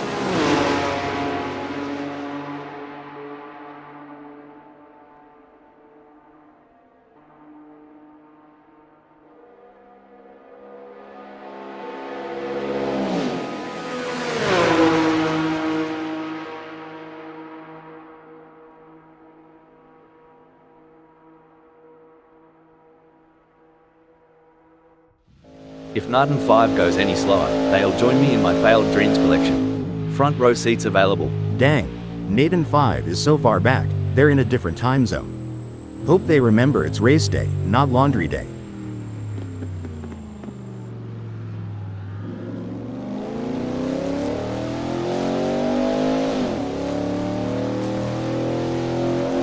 Narton 5's falling behind Alleroy at a rate of knots. They're going to need some serious pedal power to close that gap. We've certainly seen some of the drivers get it wrong today. Anyone lost can just Wait, superb driving from Narton 5, who with that overtake has gained a position in the race. You can't argue with results like that. Nathan 5 is really making their mark on this race. It's a classic case of chasing down the car ahead for Mr. Bang, who is currently in P22. But Thierry Red is not making it easy, and the gap remains over a second. This will require some expert driving from Mr. Bang. Sweet mercy, Mr. Bang's lagging like my grandma's old computer. Might be time to reboot, or at least pour some coffee into the gas tank.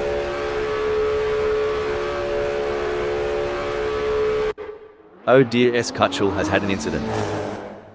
Good on ya, Alleroy. Trailing so far back, reckon the front pack has already written the eulogy. I agree, Leroy is putting in the effort. Sort of like me at karaoke night, not sure about the results, but full points for enthusiasm.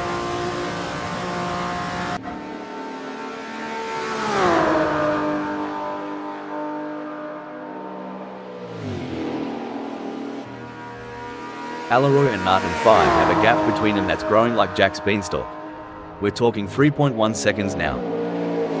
As we enjoy seeing these titans of the track battle it out, let's not forget about the pit crews. Those guys and girls are like a well-oiled machine themselves. Absolutely, they're the unsung heroes of the racing world. But you know what they say, behind every great driver is an even greater pit crew. It's a nail-biting showdown between these three drivers.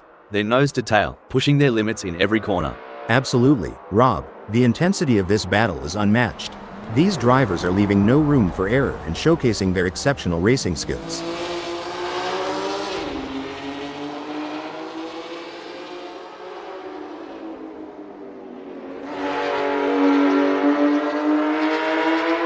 The best laid plans of mice and men are hell, but it's certainly not going to plan for Mr. Bang right now as they are struggling to keep up with Thierry Red.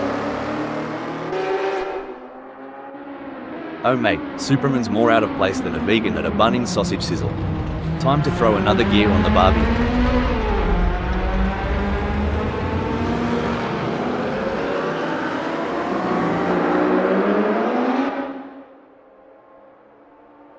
It's not going to plan for Superman. They are still behind Eddie G and the gap is increasing. I don't think they have an answer for this right now.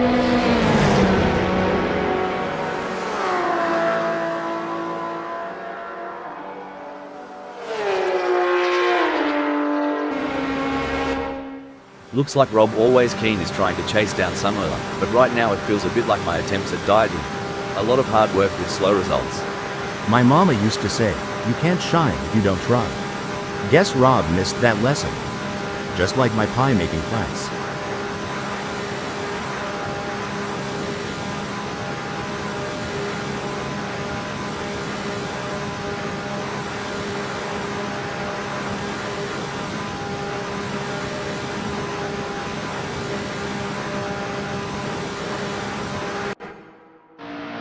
You know, Alex Gardner reminds me of my dating life. Starts with promise, ends up tailing behind everyone else. Well, slap my grandma and call me Sally. Alex Gardner's got more distance to cover than my cousin Cletus has teeth. But if anyone can bridge that gap, it's Alex Gardner.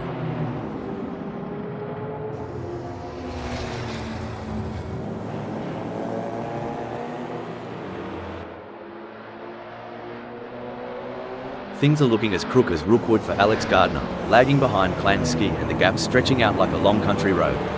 They'll need to find some extra grunt to flip this situation. Hey, Al, you've had your fair share of races with little action. How did you handle the situation back in your racing days? Well, Rob, patience is key in such scenarios. You need to stay focused and be ready to seize any opportunity that comes your way. It's like a game of chess at 200 miles per hour. Well, butter my biscuit. Joe Ergu is no slouch, mate. That lap time's gonna give Crow some grey hairs. Well, butter me up and call me a biscuit. Yord Yu is putting the pedal to the metal, making Crow eat some serious dust. It's a tale of two drivers right now, with Joe Yu gaining places and Crow losing them. Yes, but Yord Yu can't rest on their laurels. They have to keep pushing to consolidate their position. Watching Maju try to close that gap on Maybe Today Satan is like watching someone try to catch an ice cream truck on foot. Hope they've got good shoes.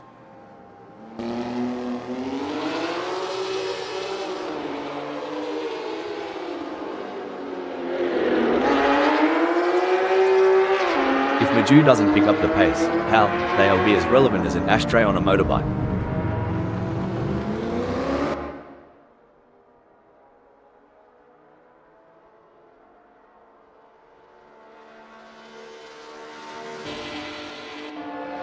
The gap between Thierry Red in 21st and Wayne Pearson remains over a second, but Thierry Red is not letting up. They're pushing hard and looking for any opportunity to close that gap up. Can they pull it back in the remaining 22 minutes? It's going to be tough for Thierry Red, as Wayne Pearson seems to have found their rhythm. But anything can happen in racing, and we've seen Thierry Red pull off some impressive moves before. I'm excited to see if they can make it happen again. Rob Keane just blitzed past Sunoiler like they were standing still. This race is heating up faster than a Barbie in summer. Rob's got that winning glint.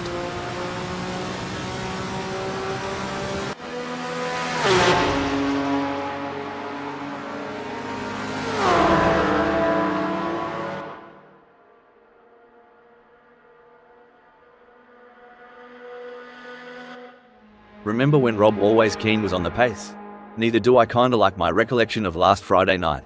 When you talk about experience, it's like saying I've experienced my mother-in-law's cooking. Doesn't mean I want to do it again. But Rob, keep pushing. As Narton 5 trails Lars, it's a bit reminiscent of my cat chasing a laser point. Determined, but always just a tad behind.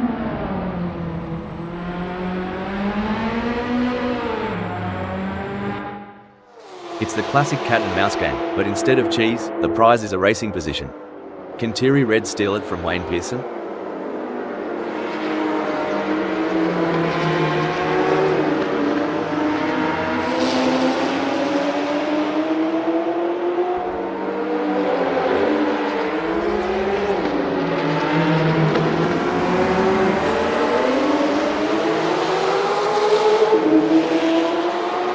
Oh, things are getting intense for Mr. Bang. They're sandwiched between Colin Mack and Thierry Red, navigating this high-speed battleground. The gap to the car ahead is 0.1 seconds, while the car behind is only 0.1 seconds away. You hit the nail on the head, Rob. The gaps to the cars ahead and behind are crucial pieces of information for Mr. Bang's race strategy. It's a delicate dance, and they must remain Wait, Maldonado Gaming is in the pits. 3 cars, 3 different racing strategies. One driver is defending, while the other 2 are relentlessly attacking. Who will come out on top? Absolutely, Rob. The slipstream plays a crucial role in these battles. The drivers are using every trick in the book to gain an advantage while constantly evaluating when to make their move.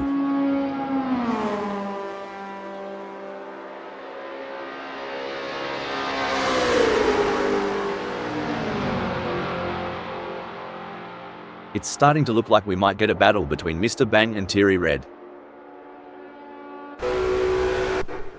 Looks like Alex Gardner's strategy might just be to let the rest of them die of old age. It's a waiting game now.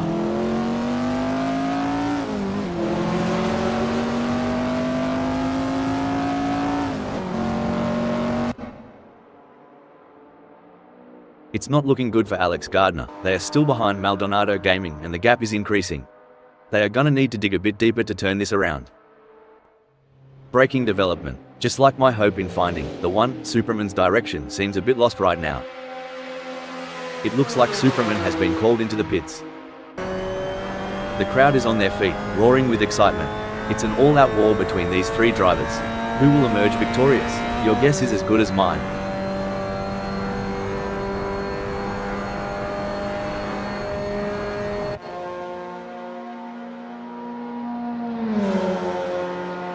Bloody oath, Colin Mack is flat out like a lizard drinking, gnawing into the gap to Mr. Bang down to a scant 10:40.5 seconds.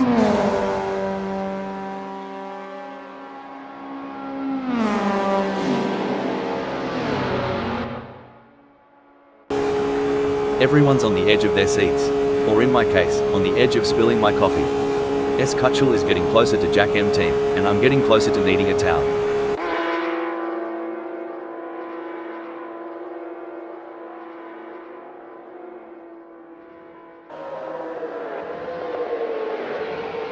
Gee whiz, Skutchel's getting some solid torque out of those corners.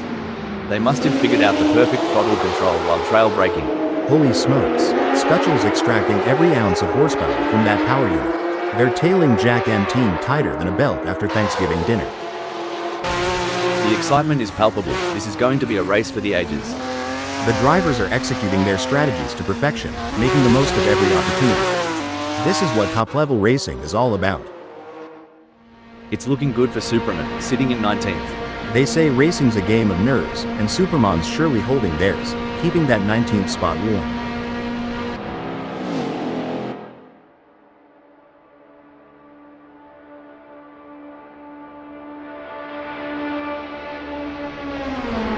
Superman's turned up the heat and put some shrimp between them and Wayne Pearson, making a fair dinkum gap.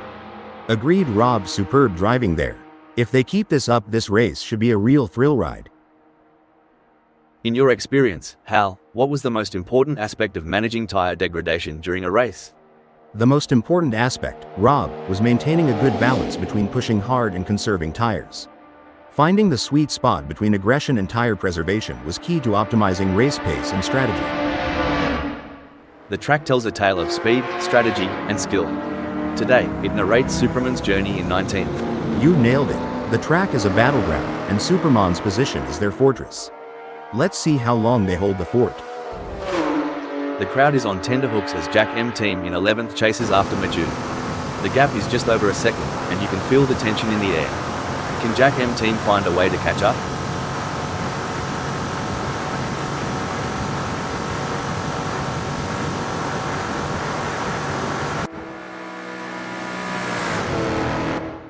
The echo of the exhausts, the rubber meeting road, and there's Marcus Schmitz, commanding the third. Indeed, but in the fast lane, there's no time to relax. Marcus Schmitz's grip on third will be tested.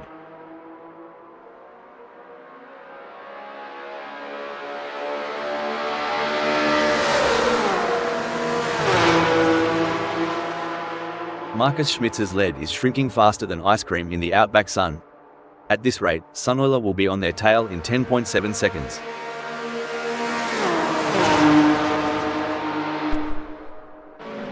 As rubber meets road, and strategy meets luck, Joe Ergu is etching their story in 13th.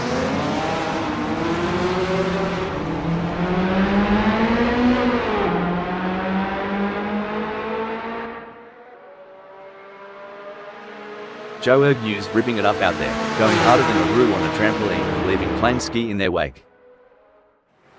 Blimey, Maldonado Gaming is dragging a bit, huh? If they were any slower, they'd be going backwards. Crow's having a field day out there.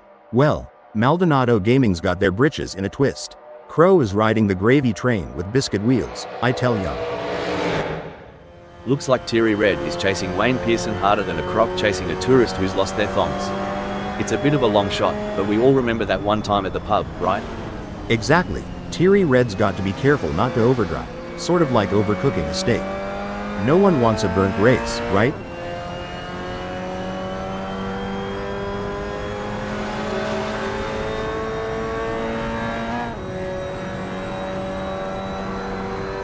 Mate, Thierry Red's creeping up on Wayne Pearson like a dingo on a picnic. Must have tweaked that brake bias a touch to the rear.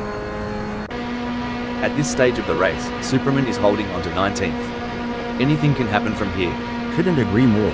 Every lap is a story, and right now, Superman's chapter from 19th is riveting.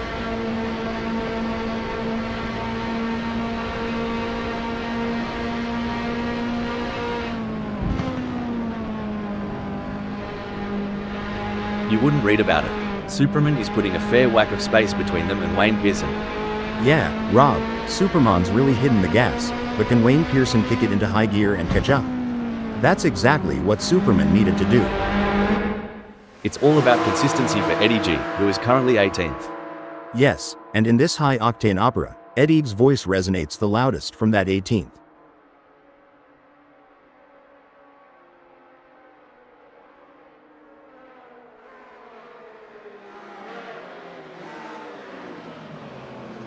Excellent work from Eddie G, who has managed to increase their lead over Superman. They seem to have found their rhythm and they are grooving to it. But with every smooth turn comes the risk of wrecking their car. Who will be the first to push it too far and crash out of the race? That's right, Rob. These drivers are like musicians, finding their groove and playing their instruments to perfection. But just like in music, even the best players can hit a wrong note. Let's hope none of these drivers make any mistakes and end up singing the blues. Eddie's doing just what they need to, like a dog that's found a bone.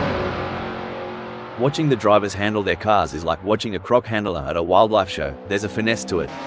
But one wrong move, and you're in a world of hurt. Oh, for sure. It's like trying to rope a bull in a rodeo.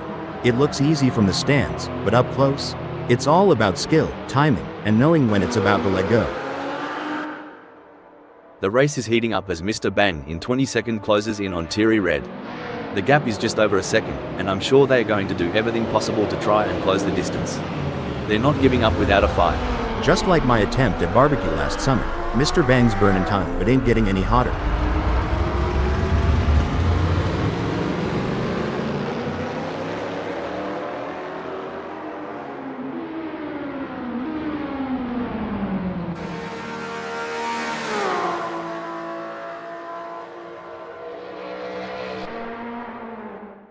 A solid performance from Megasaurus 55, who is holding down first. It's a dance, Rob. The way Megasaurus 55 holds onto that first, it's like they're leading in a tango.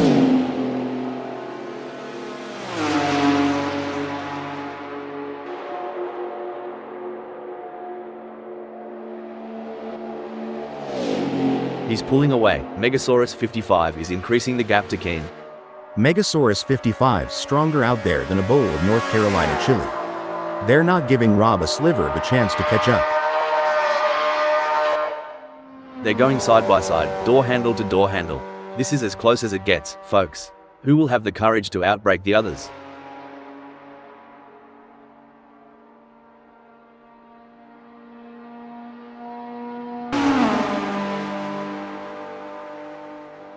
Remember when we thought Colin Mack had peaked? Think again. They're harnessing every bit of downforce and it's making Mr. Bang's mirrors awfully busy. Dang, Colin Mack's fuel strategy and conservation of those brakes is spot on. They're inching closer to Mr. Bang like a hound on a hot dog. The drivers are showing their mettle today. It's a privilege to witness their skill on this challenging track. The stakes have never been higher. This is a battle of skill and nerves. That's right. These drivers are really pushing themselves to the limit, and it's incredible to see the level of focus and determination they're bringing to the track. Absolutely. It takes a lot of courage to compete at this level, and these drivers have it in spades. Let's hope they can keep it up and give us a race to remember. Cricky, Maldonado Gaming's got more ground to cover than I do at the family barbecue when Auntie Sharon's had one too many. Good luck, mate.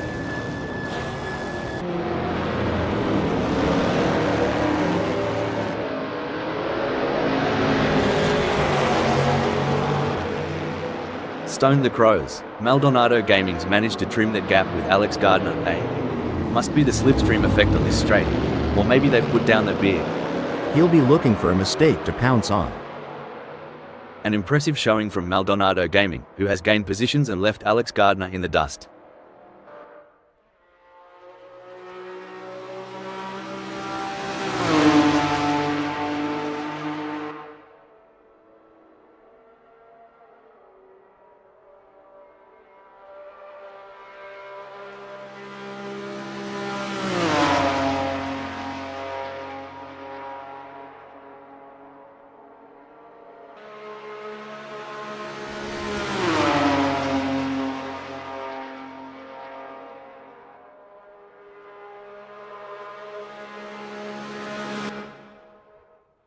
Blimey, Alex Gardner is so far back, they might as well stop for a beer at the pub.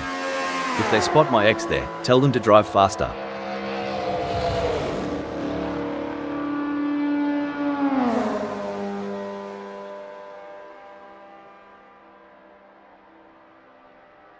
It looks like Maldonado Gaming is pulling away from Alex Gardner. The gap is continuing. Breaking news, folks. Narton 5 is pitting. The gap between Crow and Maldonado Gaming is expanding faster than a bull's waistline. It's now a whopping 163.9 seconds.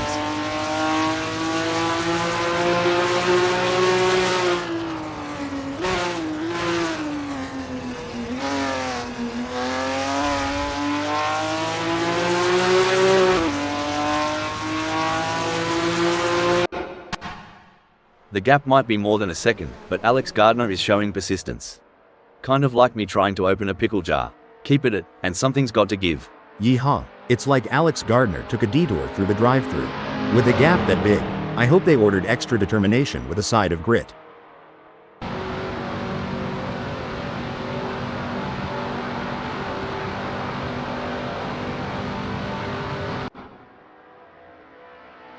The gap between Alex Gardner and Maldonado Gaming is growing. It's now up to 18.3 seconds. Tell ya what, Sunoiler is trailing like my mate Dave after a bender. Hope there's no random testing today.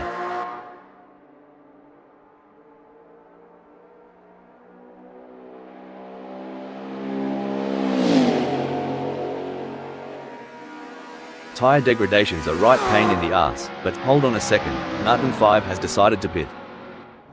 Wayne Pearson isn't just racing. They're weaving a narrative, sitting proudly in 20th.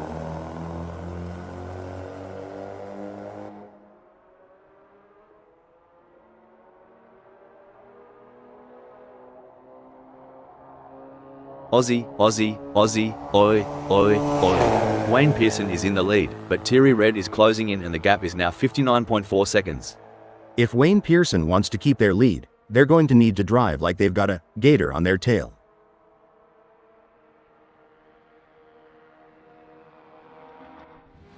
Blimey, Lars is farther back than my hairline. But you know what they say about Aussies? Never say die. Unless it's a spider. Then just run.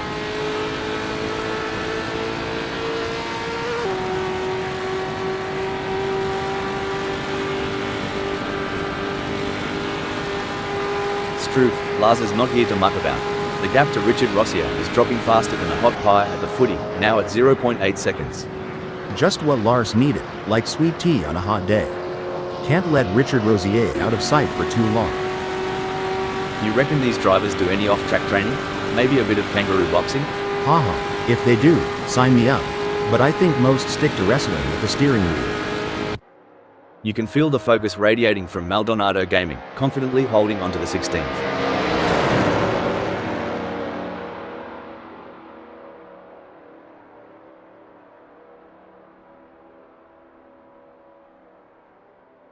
Maldonado Gaming is really belting along the track, leaving Alex Gardner struggling to keep pace.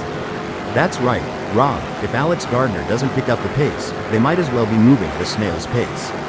You said it, Rob. With great power comes great responsibility.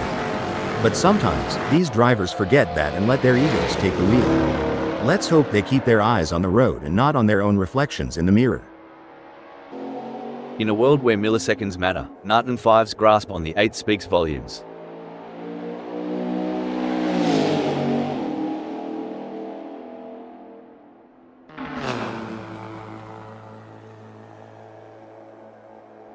A commanding performance from Narton 5, who has increased their lead over maybe today Satan, putting them firmly in their rearview mirrors. But could they be pushing too hard? As with that comes the risk of overconfidence and losing control. Who will be the first to get too cocky and end up in the wall? Narton 5 is holding the fort pretty darn well, making it a long haul for maybe today's Satan to reel them in. The tension is building as Joe Ergu trails behind S. Kutschel. The gap is slowly but surely decreasing, and the pressure is mounting. Can S. Kutschel hold on, or will Joe Ergu be able to close them down?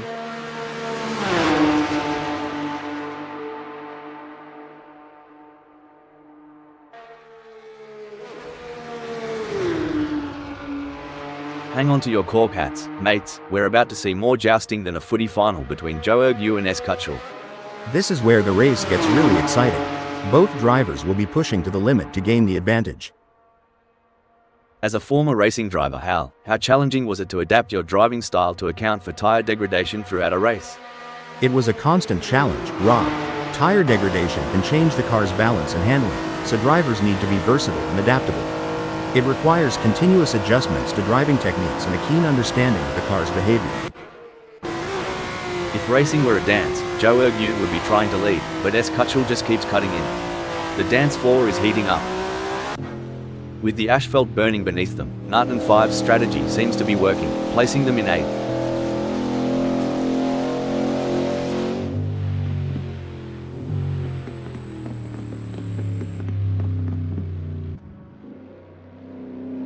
Narton 5 is hitting the apexes like a pro, increasing their lead over maybe today's Satan.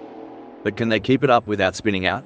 That's right, Rob, it's all fun and games until someone pops a tire. Let's hope both of them can keep it on the black stuff.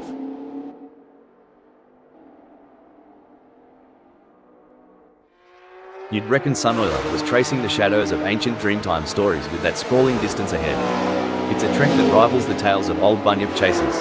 Feels like they're chasing moonshine dreams in broad daylight, doesn't it?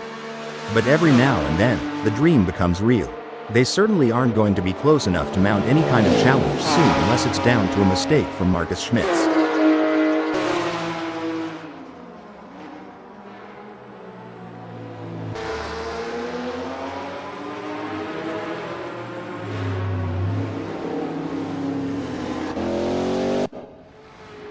The age-old challenge. Lars is trying to catch Richard Rossier, sort of like trying to find a matching sock in the laundry. The struggle is real, folks.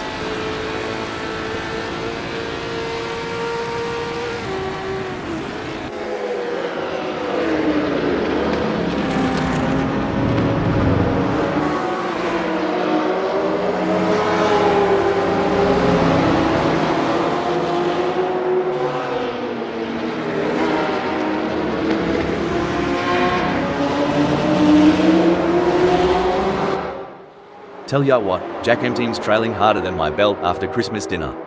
Reckon he's got a plan up his sleeve, or is he just here for the sausage sizzle?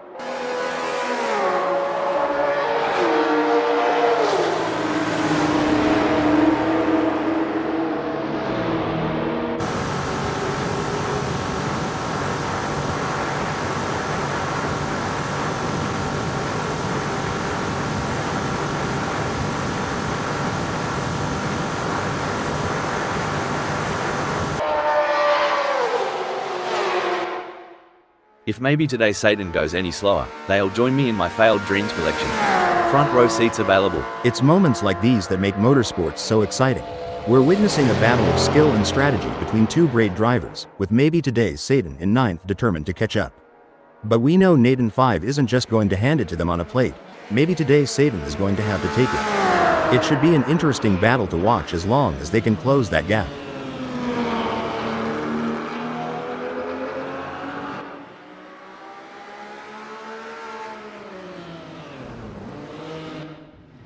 It's a game of cat and mouse out there, with Lars trying to find the perfect opportunity to make a move on Richard Rossier. The gap is over a second, but every fraction counts. Can Lars close it enough to mount a challenge? I've seen funeral processions move faster than Lars right now. Come to think of it, at least they've got a destination in mind.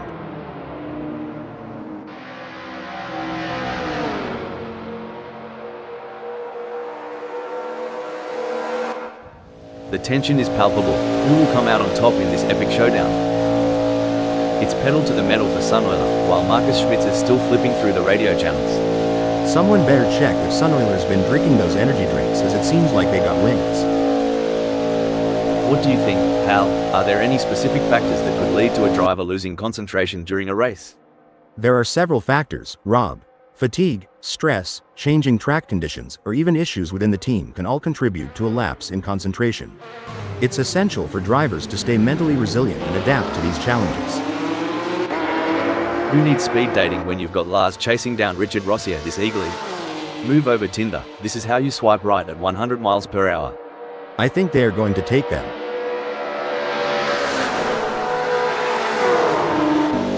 Megasaurus 55 is on fire in the last sector.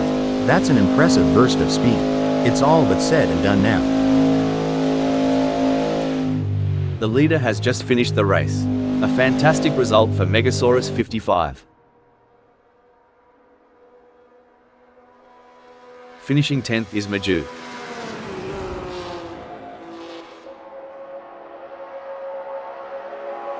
Coming in 5th we have Richard Rossier, followed by Lars in 6th.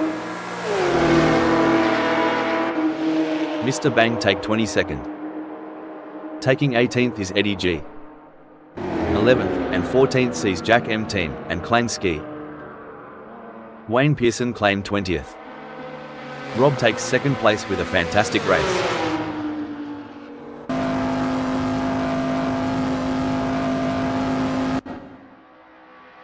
with Alex Gardner in 17th.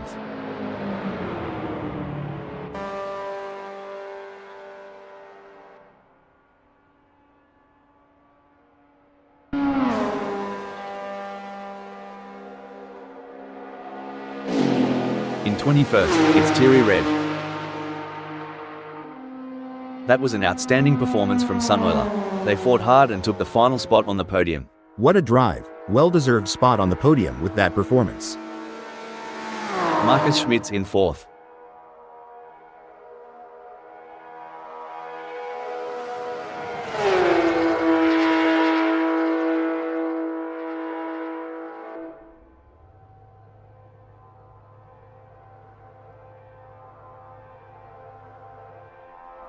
Coming in 12th, we have S. Kutschel.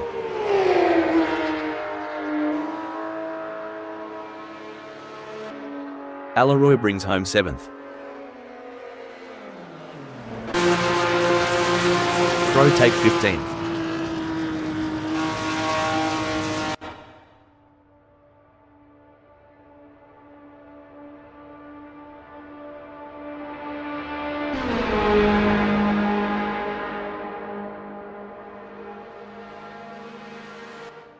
Followed by Superman in 19th. Joe Erb end in 13th.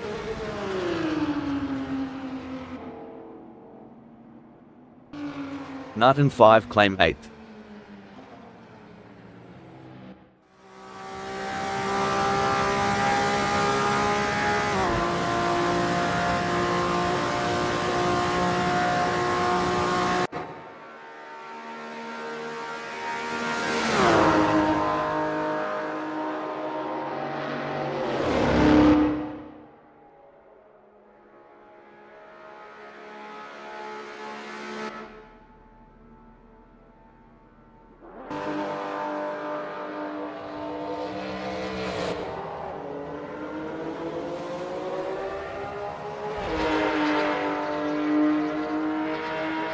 Taking 9th is Maybe Today Satan.